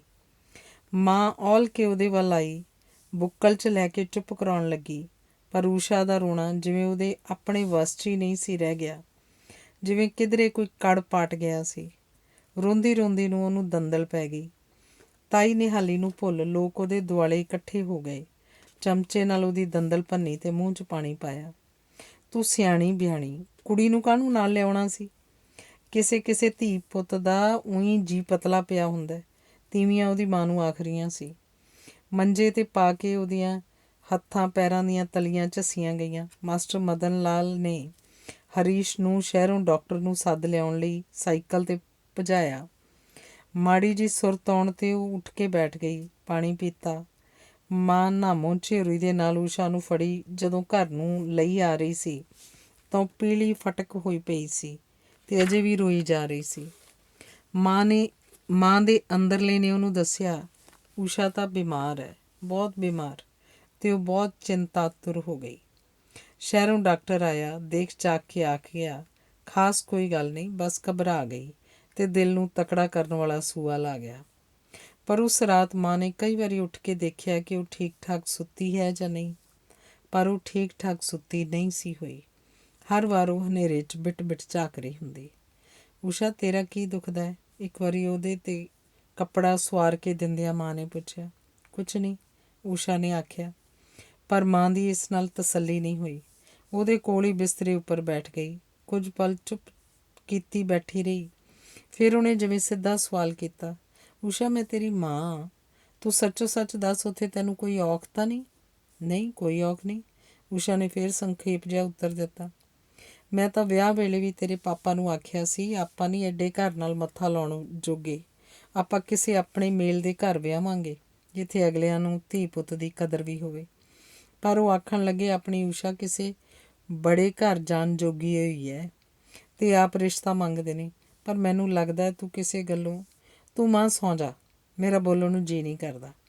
ਊਸ਼ਾ ਨੇ ਜਦੋਂ ਆਖਿਆ, ਮਾਂ ਨਿੰਮੋ ਝੀਣੀ ਜੀ ਹੋ ਕੇ ਆਪਣੇ ਮੰਜੇ 'ਤੇ ਆ ਪਈ ਤੇ ਕਿੰਨਾ ਹੀ ਚਿਰ ਜਦੋਂ ਤੀਕ ਥੱਕ ਕੇ ਉਹਨੂੰ ਨੀਂਦ ਨਾ ਆ ਗਈ, ਮਨ ਡੋਬੂ ਸੋਕੂ ਹੁੰਦਾ ਰਿਹਾ। ਪਾਪਾ ਕੱਲ੍ਹ ਮੈਨੂੰ ਛੱਡ ਆਉਣਾ। ਅਗਲੇ ਦਿਨ ਆਥਣੇ ਊਸ਼ਾ ਨੇ ਜਦੋਂ ਆਖਿਆ ਤਾਂ ਮਾਸਟਰ ਮਦਨ ਲਾਲ ਹੈਰਾਨ ਹੋ ਕੇ ਉਸ ਵੱਲ ਝਾਕਿਆ। ਲੈ ਅਜੇ ਪਰਸੋਂ ਤਾਂ ਆਈ ਹੈ, ਨਾਲੇ ਆਪੇ ਲੈ ਜਾਓ ਭਾਗੀਰਥ ਆ ਕੇ, ਮਾਂ ਨੇ ਕਾਹਲੀ ਪੈਂਦਿਆਂ ਆਖਿਆ। ਉਹਨਾਂ ਲੈਣ ਨਹੀਂ ਆਉਣਾ, ਆਖਦੇ ਸੀ ਆਪੇ ਆ ਜਾਈਂ। ਫਿਰ ਜਾਣ ਦੀ ਐਡੀ ਕੀ ਕਾਹਲੀ ਹੈ?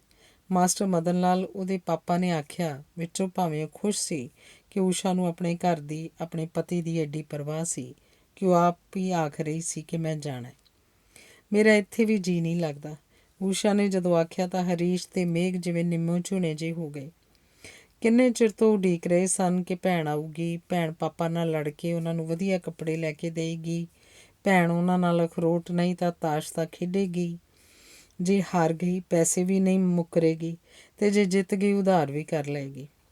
ਭੈਣ ਨਾਲ ਉਹ ਇਕੱਠਿਆਂ ਹੀ 3-4 ਫਿਲਮਾਂ ਦੇਖਣਗੇ। ਭੈਣ ਨਵੀਆਂ ਨਵੀਆਂ ਕਹਾਣੀਆਂ ਸੁਣਾਏਗੀ, ਭੈਣ ਉਹਨਾਂ ਲਈ ਚੀਜ਼ਾਂ ਵੀ ਲੈ ਕੇ ਆਏਗੀ। ਪਰ ਭੈਣ ਅਜੇ ਪਰਸੋਂ ਆਈ ਸੀ, ਅੱਜ ਪਾਪਾ ਨੂੰ ਆਖ ਰਹੀ ਸੀ ਕਿ ਉਹਨੂੰ ਕੱਲ੍ਹ ਛੱਡ ਆਉਣ। ਇੱਥੇ ਵੀ ਉਹਦਾ ਜੀ ਨਹੀਂ ਲੱਗਦਾ। ਭੈਣ ਮੈਂ ਸ਼ਹਿਰ ਜਾ ਕੇ ਜੀਜਾ ਜੀ ਨੂੰ ਆਖਾਂ, ਭੈਣ ਠਹਿਰ ਕੇ ਆਊਗੀ। ਹਰੀਸ਼ ਨੇ ਆਖਿਆ। ਸ਼ਾਇਦ ਉਹ ਸੋਚ ਰਿਹਾ ਸੀ ਜੀਜਾ ਜੀ ਨੇ ਛੇਤੀ ਆਉਣ ਲਈ ਆਖਿਆ ਹੋਵੇ, ਪਰ ਊਸ਼ਾ ਨੇ ਕੋਈ ਉੱਤਰ ਨਾ ਦਿੱਤਾ। ਆਪਣੀਆਂ ਨਿੱਕੀਆਂ ਮੋਟੀਆਂ ਚੀਜ਼ਾਂ ਇੱਧਰੋਂ ਉੱਧਰੋਂ ਇਕੱਠੀਆਂ ਕਰਕੇ ਆਪਣੇ ਅਟੈਚੀ ਕੇਸ ਵਿੱਚ ਪਾਉਂਦੀ ਰਹੀ। ਮਾਸਟਰ ਮਦਨ ਲਾਲ ਊਸ਼ਾ ਨੂੰ ਛੱਡ ਕੇ ਪਰਤ ਗਿਆ ਸੀ। ਰਾਤ ਨੂੰ ਬਹੁਤ ਦੇਰ ਨਾਲ ਭਗੀਰਥ ਘਰ ਪਰਤਿਆ।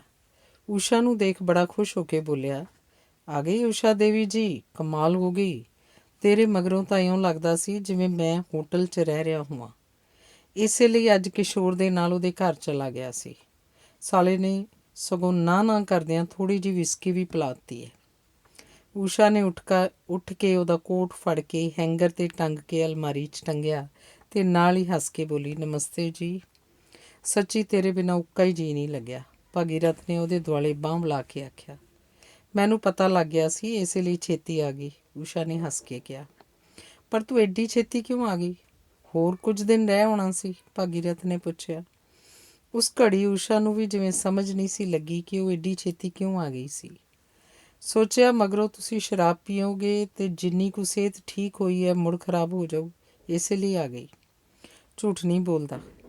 ਇਹਨਾਂ ਦਿਨਾਂ 'ਚ ਮੈਂ ਹਰ ਰੋਜ਼ ਸ਼ਰਾਬ ਪੀਂਦਾ ਰਿਹਾ ਅਤੇ ਹੋਰ ਵੀ ਉਹ ਸਭ ਕੰਮ ਕਰਦਾ ਰਿਹਾ ਜੋ ਮੈਨੂੰ ਨਹੀਂ ਸੀ ਕਰਨੇ ਚਾਹੀਦੇ। ਪਰ ਸੋਚਿਆ ਚੰਗਾ ਮਾੜਾ ਠੀਕ ਬੇਠੀਕ ਸਭ ਵਕਤੀ ਢਕੌਂਸਲੇ ਨੇ। ਸੱਚ ਸਿਰਫ ਇੱਕ ਹੈ ਕਿ ਅਸੀਂ ਸਭ ਨੇ ਮਰ ਜਾਣਾ। ਜੇ ਮਰ ਹੀ ਜਾਣਾ ਫਿਰ ਸਾਲ 2 ਸਾਲ ਅੱਗੋਂ ਕੀ ਅਤੇ ਪਿੱਛੋਂ ਕੀ। ਉਂਝ ਜੇ ਦੇਖਿਆ ਜਾਏ ਤਾਂ ਮੈਂ ਹੈਰਾਨ ਹੁੰਦਾ ਕਿ ਸਾਰੇ ਲੋਕ ਕਾਹਦੇ ਲਈ ਜਿਉਂ ਹੀ ਜਾਂਦੇ ਨੇ। ਮੈਨੂੰ ਤਾਂ ਇਉਂ ਵੀ ਲੱਗਦਾ ਕਿ ਮੈਂ ਕਾਹਦੇ ਲਈ ਇੰਨੀਆਂ ਦਵਾਈਆਂ ਖਾ ਇੰਨੇ ਸੂਏ ਲਗਵਾ ਜਿਉਣ ਦੀ ਕੋਸ਼ਿਸ਼ ਕਰਦਾ ਰਹਿਣਾ। ਤੂੰ ਹੀ ਦੱਸ ਭਲਾ ਕੋਈ ਹੈ ਸੈਂਸ ਇਸ ਵਿੱਚ? ਇਹੋ ਜਿਹੀਆਂ ਗੱਲਾਂ ਕਰ ਤੁਸੀਂ ਮੇਰਾ ਵੀ ਦਿਮਾਗ ਖਰਾਬ ਕਰ ਦਿੱਤਾ ਹੈ। ਫੁੱਲ ਦਾ ਖਿੜਨਾ ਹੀ ਉਹਦਾ ਧਰਮ ਹੈ ਜਾਂ ਆਖ ਲਓ ਕਰਮ ਹੈ। ਬਾਕੀ ਉਹਦਾ ਕੀ ਮਤਲਬ ਹੈ ਇਹ ਸਿਰਜਣ ਵਾਲਾ ਜਾਣੇ। ਆਖ ਊਸ਼ਾ ਨੇ ਜਿਵੇਂ ਉਲਝੇ ਸਵਾਲ ਨੂੰ ਸੁਲਝਾ ਕੇ ਰੱਖ ਦਿੱਤਾ।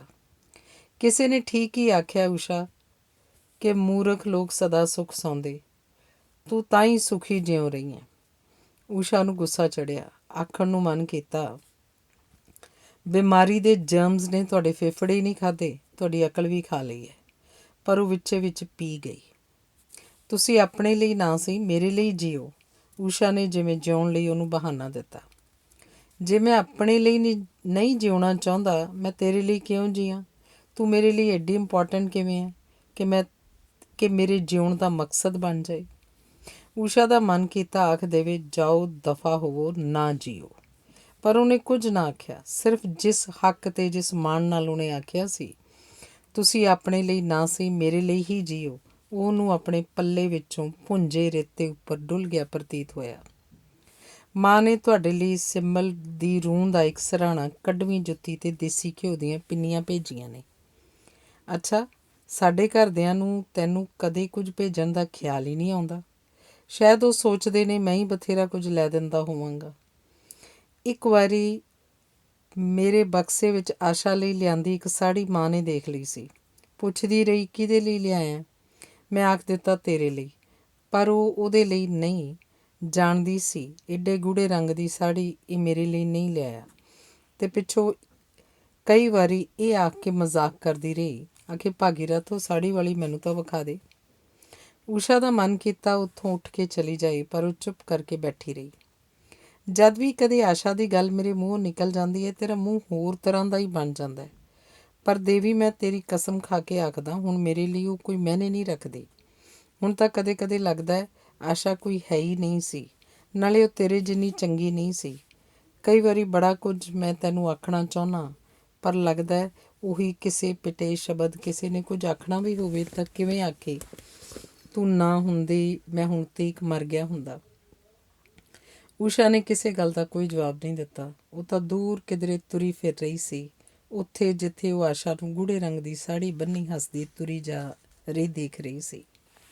ਮੈਨੂੰ ਵੀ ਕਦੇ ਕੁਝ ਲੈ ਦਿਆ ਕਰੋ। ਊਸ਼ਾ ਨੇ ਸ਼ਾਇਦ ਉੱਥੇ ਖੜੋਤੀ ਨਹੀਂ ਆਖਿਆ ਸੀ। ਮੈਂ ਲੈ ਦਿਆਂ? ਸਭ ਕੁਝ ਤੇਰਾ ਹੀ ਤਾਂ ਹੈ। ਸਾਰੀ ਤਨਖਾਹ ਮੈਂ ਤੈਨੂੰ ਹੀ ਤਾਂ ਲਿਆ ਕੇ ਫੜਾ ਦਿੰਦਾ। ਤੇ ਫਿਰ ਜਿੰਨੇ ਪੈਸੇ ਚਾਹੀਦੇ ਹੁੰਦੇ ਨੇ ਤੇਰੇ ਕੋਲੋਂ ਹੀ ਤਾਂ ਮੰਗ ਕੇ ਲੈ ਕੇ ਜਾਣਾ। ਤੂੰ ਜੋ ਮਰਜ਼ੀ ਬਾਜ਼ਾਰ ਜਾ ਕੇ ਲੈ ਆਇਆ ਕਰ। ਜਦੋਂ ਤੁਸੀਂ ਬਿਲਕੁਲ ਠੀਕ ਹੋ ਗਏ ਮੈਂ ਇੱਕ ਹੀਰਿਆਂ ਦੀ ਅੰਗੂਠੀ ਲੈ ਲੈਣੀ ਹੈ। ਤੁਹਾਨੂੰ ਪਤਾ ਮੈਂ ਅੱਜ ਤੀਕ ਹੀਰੇ ਹੀ ਨਹੀਂ ਦੇਖੇ, ਕਿਹੋ ਜਿਹੇ ਹੁੰਦੇ ਨੇ।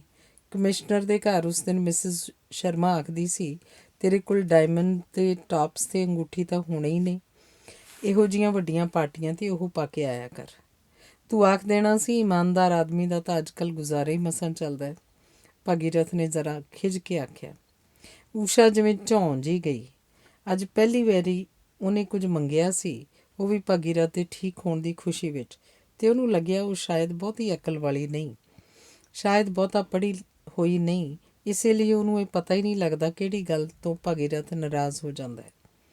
ਕੱਪੜੇ ਬਦਲ ਕੇ ਮੂੰਹ ਹੱਥ ਧੋ ਕੇ ਰੋਟੀ ਖਾ ਕੇ ਭਾਗੀਰਥ ਆਪਣੇ ਮੰਜੇ ਉੱਪਰ ਜਾ ਪਿਆ। ਊਸ਼ਾ ਦੇਵੀ ਆ ਜਾਓ, ਜ਼ਰਾ ਗੱਲਾਂ ਕਰੀਏ, ਆਖ ਕੇ ਉਹਨੇ ਊਸ਼ਾ ਨੂੰ ਕੋਲ ਸੱਦ ਲਿਆ। ਉਹ ਸਾਹਮਣੇ ਕੁਰਸੀ 'ਤੇ ਬੈਠ ਗਈ। ਮੈਂ ਤੈਨੂੰ ਇੱਕ ਖੁਸ਼ਖਬਰੀ ਦੱਸਾਂ, ਇਸ ਵਾਰੀ ਦੇ ਐਕਸਰੇ ਬੜੇ ਵਧੀਆ ਆਏ ਨੇ। ਡਾਕਟਰ ਆਖਦਾ ਸੀ ਬਸ ਬਿਲਕੁਲ ਮਾਮੂਲੀ ਜਿਹੀ ਕਸਰ ਬਾਕੀ ਏ। ਕੱਲ੍ਹ ਮੰਦਰ ਚੱਲ ਕੇ ਆਈਏ। ਮੈਂ ਸੁੱਖਿਆ ਸੀ ਤੁਸੀਂ ਠੀਕ ਹੋ ਜਾਓ, ਅਸੀਂ ਨੰਗੇ ਪੈਰੀ ਪ੍ਰਸ਼ਾਦ ਚੜ੍ਹਾਉਣ ਆਵਾਂਗੇ। ਨੰਗੇ ਪੈਰੀ? ਕੋਈ ਦੇਖੂ ਤਾਂ ਕੀ ਆਖੂ ਵੀ ਅਸੀਂ ਅਜੇ ਵੀ ਪੁਰਾਣੇ ਅੰਧ ਵਿਸ਼ਵਾਸਾਂ 'ਚ ਤੁਰੇ ਫਿਰਦੇ ਹਾਂ। ਇਹੋ ਜਿਹੀ ਕਮਲੀ ਗੱਲ ਕਰਨੀ ਹੋਵੇ ਇਕੱਲੀ ਕਰ ਲਿਆ ਕਰ। ਲੋਕ ਸੋਚ ਲੈਣਗੇ ਅਨਪੜ੍ਹ ਬੀਬੀ ਹੈ, ਪਰ ਮੈਂ ਨਾਲ ਨੰਗੇ ਪੈਰੀ ਜਾਂਦਾ ਕਿੱਡਾ ਬੇਵਕੂਫ ਲੱਗਾਂਗਾ। ਭਗੀਰਥ ਨੇ ਦਲੀਲ ਦਿੱਤੀ। ਦੇਵੀ ਦੇ ਦਰਸ਼ਨਾਂ ਨੂੰ ਕੋਈ ਨੰਗੇ ਪੈਰੀ ਜਾਂਦਾ ਬੇਵਕੂਫ ਲੱਗਦਾ ਹੈ? ਇਹ ਗੱਲ ਊਸ਼ਾ ਨੂੰ ਸਮਝ ਨਹੀਂ ਸੀ ਲੱਗੀ, ਪਰ ਉਹ ਕੁਝ ਨਹੀਂ ਬੋਲੀ। ਜਦੋਂ ਮੈਂ ਬਿਲਕੁਲ ਠੀਕ ਹੋ ਗਿਆ ਫਿਰ ਆਪਾਂ ਮਹੀਨੇ ਦੀ ਛੁੱਟੀ ਲੈ ਕੇ ਕਸ਼ਮੀਰ ਚੱਲਾਂਗੇ। ਮੈਂ ਤਾਂ ਅੱਜ ਤੱਕ ਆਗਰੇ ਦਾ ਤਾਜ ਮਹਿਲ ਵੀ ਨਹੀਂ ਦੇਖਿਆ, ਊਸ਼ਾ ਨੇ ਉਤਸ਼ਾਹ ਨਾਲ ਆਖਿਆ। ਤਾਜ ਮਹਿਲ ਦਾ ਕੀ ਦੇਖਣਾ, ਉਹ ਤਾਂ ਸਮਝੋ ਇੱਕ ਕਬਰ ਹੀ ਹੈ, ਜਾਣੀ ਸੰਗਮਰਮਰ ਦੀ ਬਣੀ ਹੋਈ ਕਬਰ। ਗਾਈਡ ਜਦੋਂ ਹੇਠਾਂ ਲਿਜਾ ਕੇ ਮੋਮਬੱਤੀ ਦੇ ਚਾਨਣ ਵਿੱਚ ਇੱਕ ਕਬਰ ਵੱਲ ਹੱਥ ਕਰਕੇ ਆਖਦਾ ਹੈ, ਯਹਾਂ ਸੋਈ ਹੋਈ ਹੈ ਹਿੰਦੁਸਤਾਨ ਕੀ ਮਲਿਕਾ, ਤਾਂ ਜੀ ਖਰਾਬ ਜਿਹਾ ਹੋ ਜਾਂਦਾ ਹੈ। ਇੱਕ ਤਰ੍ਹਾਂ ਨਾਲ ਜਿਵੇਂ ਹਰੇਕ ਨੂੰ ਆਪਣੀ ਆਪਣੀ ਮੌਤ ਯਾਦ ਆ ਜਾਂਦੀ ਹੈ। ਆਪਾਂ ਕਸ਼ਮੀਰ ਤੋਂ ਮਗਰੋਂ ਅਗਲੀਆਂ ਛੁੱਟੀਆਂ 'ਚ ਬੰਬਈ ਚੱਲਾਂਗੇ। ਤੈਨੂੰ ਫਿਲਮਾਂ ਦੇਖਣ ਦਾ ਐਡਾ ਸ਼ੌਕ ਹੈ ਨਾ, ਉੱਥੇ ਫਿਲਮਾਂ ਬਣਦੀਆਂ ਵਿਖਾ ਕੇ ਲਿਆਉਂ। ਨਾਲੇ ਐਕਟਰ ਐਕਟਰੈਸਾਂ ਨੂੰ ਸੱਚੀ ਮੁੱਚੀ ਦਿਆਂ ਨੂੰ ਦੇਖ ਲਈ। ਭਾਗੀਰਥ ਨੇ ਗੱਲ ਅਗਾਂਹ ਤੋਰੀ। ਸੱਚੀ ਮੁੱਚੀ ਦੇ ਤਾਂ ਉਹ ਬੰਦਿਆਂ ਵਰਗੇ ਹੀ ਬੰਦੇ ਹੋਣੇ ਨੇ। ਦੇਖਣਾ ਤਾਂ ਇਹ ਹੁੰਦਾ ਹੈ ਕਿ ਇੱਕ ਆਮ ਔਰਤ ਵਿੱਚ ਸ਼ਰਤ ਚੰਦਰ ਦੀ ਰਾਜ ਲਕਸ਼ਮੀ ਕਿਵੇਂ ਜਿਉਂਦੀ ਹੈ ਤੇ ਮੀਰਾ ਤੱਕ ਉਹ ਕਿਵੇਂ ਪਹੁੰਚਦੀ ਹੈ, ਊਸ਼ਾ ਨੇ ਆਖਿਆ। ਦੇਵੀ, ਕਈ ਵਾਰੀ ਮੈਂ ਤੇਰੀਆਂ ਗੱਲਾਂ ਸੁਣ ਕੇ ਹੈਰਾਨ ਹੋ ਜਾਂਦਾ ਕਿ ਇੱਕ ਪਿੰਡ ਦੀ 10ਵੀਂ ਪੜ੍ਹੀ ਅਨਪੜ੍ਹਾਂ ਵਰਗੀ ਕੁੜੀ ਇਹੋ ਜਿਹੀਆਂ ਗੱਲਾਂ ਕਿਵੇਂ ਕਰ ਸਕਦੀ ਹੈ। ਊਸ਼ਾ ਦਾ ਆਖਣ ਨੂੰ ਮਨ ਕੀਤਾ, ਕਿਸੇ ਗੱਲ ਦੇ ਵਿੱਚ ਹੀ ਲੰਘ ਜਾਣਾ ਹੋਰ ਗੱਲ ਹੁੰਦੀ ਹੈ ਤੇ ਕਿਸੇ ਗੱਲ ਨੂੰ ਆਪਣੇ ਵਿੱਚ ਹੀ ਲੰਘਾਉਣਾ ਹੋਰ ਗੱਲ। ਪਰ ਉਹਨੇ ਖਿਝ ਨੂੰ ਦਬਾਉਂਦਿਆਂ ਇੰਨਾ ਹੀ ਆਖਿਆ, ਪੜ੍ਹਾਈ ਦਾ ਜਮਾਤਾਂ ਨਾਲ ਤਾਂ ਕੋਈ ਤਾਲੁਕ ਨਹੀਂ ਹੁੰਦਾ। ਇਹ ਗੱਲ ਵੀ ਤੇਰੀ ਕਮਾਲ ਦੀ ਹੈ ਕਿ ਪੜ੍ਹਾਈ ਦਾ ਜਮਾਤਾਂ ਨਾਲ ਤਾਲੁਕ ਹੀ ਨਹੀਂ ਹੁੰਦਾ। ਇਹ ਸਭ ਤੂੰ ਕਿੱਥੋਂ ਸਿੱਖਿਆ? ਤੁਸੀਂ ਤਾਂ ਆਪਣੇ ਜਾਣੇ ਇੱਕ ਪੇਂਡੂ ਬੇਵਕੂਫ ਲੜਕੀ ਨਾਲ ਸ਼ਾਦੀ ਕੀਤੀ ਸੀ ਨਾ। ਵੈਸੇ ਗੱਲਾਂ ਦਾ ਕੀ ਹੈ, ਅਸਲ 'ਚ ਤਾਂ ਮੈਂ ਪੇਂਡੂ ਅਨਪੜ੍ਹ ਲੜਕੀ ਹਾਂ, ਊਸ਼ਾ ਨੇ ਹੱਸ ਕੇ ਕਿਹਾ। ਦੇਵੀ, ਤੇਰਾ ਵਿਅੰਗਮਈ ਹਾਸਾ ਉਹ ਹਾਸਾ ਨਹੀਂ ਜਿਹੜਾ ਕਦੇ ਹੁੰਦਾ ਸੀ।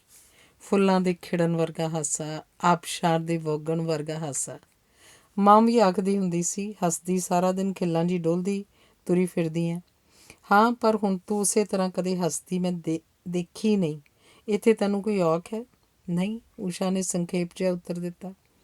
ਵੇਖ, ਪੈਸੇ ਟਕੇ ਦੀ ਇੱਥੇ ਤੰਗੀ ਨਹੀਂ, ਰੋਕਣ ਟੋਕਣ ਵਾਲਾ ਕੋਈ ਨਹੀਂ, ਖਾਣ ਪੀਣ ਦਾ ਘਾਟਾ ਨਹੀਂ, ਫਿਰ ਵੀ ਇੱਕ ਸ਼ਿਕਨ ਜਿਹੀ ਜਿਵੇਂ ਤੇਰੇ ਚਿਹਰੇ 'ਤੇ ਛਾਈ ਰਹਿੰਦੀ ਹੈ। ਕਿਉਂ? ਭਾਗੀਰਥ ਨੇ ਜ਼ਰਾ ਸਖਤ ਹੋ ਕੇ ਪੁੱਛਿਆ। ਊਸ਼ਾ ਕੋਲ ਇਹਦਾ ਕੋਈ ਜਵਾਬ ਨਹੀਂ ਸੀ। ਮੈਨੂੰ ਮਨਹੂਸ ਕਿਸਮ ਦੀਆਂ ਔਰਤਾਂ ਪਸੰਦ ਨਹੀਂ, ਜਿਹੜੀਆਂ ਬਿਨਾਂ ਹੀ ਗੱਲ ਤੋਂ ਘਰ ਵਿੱਚ ਸੋਗ ਵਰਤਾਈ ਰੱਖਣ। ਤੈਨੂੰ ਕੋਈ ਚੀਜ਼ ਚਾਹੀਦੀ ਹੈ ਤਾਂ ਦੱਸ, ਕੋਈ ਗੱਲ ਹੈ ਤਾਂ ਦੱਸ। ਤੂੰ ਖੁਸ਼ ਕਿਉਂ ਨਹੀਂ ਰਹਿੰਦੀ? ਤੈਨੂੰ ਤਕਲੀਫ ਕੀ ਹੈ? ਭਾਗੀਰਥ ਨੇ ਆਕੜ ਕੇ ਪੁੱਛਿਆ। ਮੇਰਾ ਜੀਅ ਨਹੀਂ ਲੱਗਦਾ, ਊਸ਼ਾ ਨੇ ਪਤਾ ਨਹੀਂ ਕਿਵੇਂ ਆਖ ਦਿੱਤਾ। ਜੀਅ ਨਹੀਂ ਲੱਗਦਾ?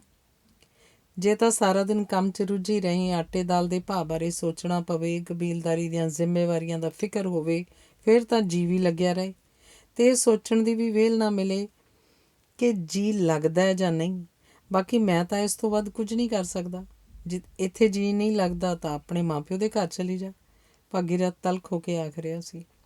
ਆਪਣੇ ਮਾਂ ਪਿਓ ਦੇ ਘਰ ਮੈਂ ਗਈ ਤਾਂ ਸੀ, ਪਰ ਉੱਥੇ ਵੀ ਮੇਰਾ ਦਿਲ ਨਹੀਂ ਲੱਗਿਆ, ਊਸ਼ਾ ਨੇ ਬਹੁਤ ਉਦਾਸ ਆਵਾਜ਼ 'ਚ ਦੱਸਿਆ। ਤੂੰ ਆਖਰ ਚਾਹੁੰਦੀ ਕੀ ਹੈ? ਪਤਾ ਨਹੀਂ, ਊਸ਼ਾ ਨੇ ਅੱਖਾਂ ਭਰ ਕੇ ਆਖਿਆ। ਭਾਗੀਰਥ ਨੇ ਉੱਠ ਕੇ ਉਹਦੇ ਸਿਰ 'ਤੇ ਹੱਥ ਫੇਰਿਆ। ਅੱਖਾਂ 'ਚੋਂ ਛਲਕਾਇਆ ਪਾਣੀ ਉਸੇ ਦੀ ਚੁੰਨੀ ਦੇ ਲੜ ਨਾਲ ਪੂੰਝਿਆ ਅਤੇ ਫਿਰ ਉਹਦਾ ਹੱਥ ਆਪਣੇ ਹੱਥਾਂ 'ਚ ਲੈ ਕੇ ਆਖਣ ਲੱਗਾ, ਕਮਲੀ, ਕਦੇ ਕੋਈ ਬਿਨਾਂ ਗੱਲ ਤੋਂ ਵੀ ਉਦਾਸ ਹੁੰਦਾ ਦੇਖਿਆ? ਪਰ ਤੇਰਾ ਹੱਥ ਗਰਮ ਜਿਹਾ ਕਿਉਂ ਹੈ? ਅਤੇ ਫਿਰ ਭਾਗੀਰਥ ਨੇ ਉਹਦੇ ਮੱਥੇ 'ਤੇ ਹੱਥ ਰੱਖਿਆ। ਮੱਥਾ ਵੀ ਭਖ ਰਿਹਾ ਸੀ। ਤੂੰ ਮੈਨੂੰ ਦੱਸਿਆ ਕਿਉਂ ਨਹੀਂ ਕਿ ਤੇਰਾ ਕੁਝ ਦੁਖਦਾ ਹੈ? ਮੈਂ ਕਿੰਨੇ ਦਿਨਾਂ ਤੋਂ ਦੇਖ ਰਿਹਾ, ਤੇਰਾ ਰੰਗ ਪੀਲਾ ਜਿਹਾ ਹੋ ਗਿਆ, ਪਰ ਤੂੰ ਬੋਲਦੀ ਹੀ ਨਹੀਂ। ਤੂੰ ਚਾਹੁੰਦੀ ਹੈ ਇੱਥੇ ਤੂੰ ਵੀ ਬਿਮਾਰ ਹੋ ਕੇ ਪੈ ਜਾਏ। ਚੰਗੀ ਤੂੰ ਔਰਤ ਹੈ, ਮੇਰਾ ਖਿਆਲ ਰੱਖਣ ਦੀ ਥਾਂ ਖੁਦ ਬਿਮਾਰ ਹੋ ਰਹੀ ਹੈ।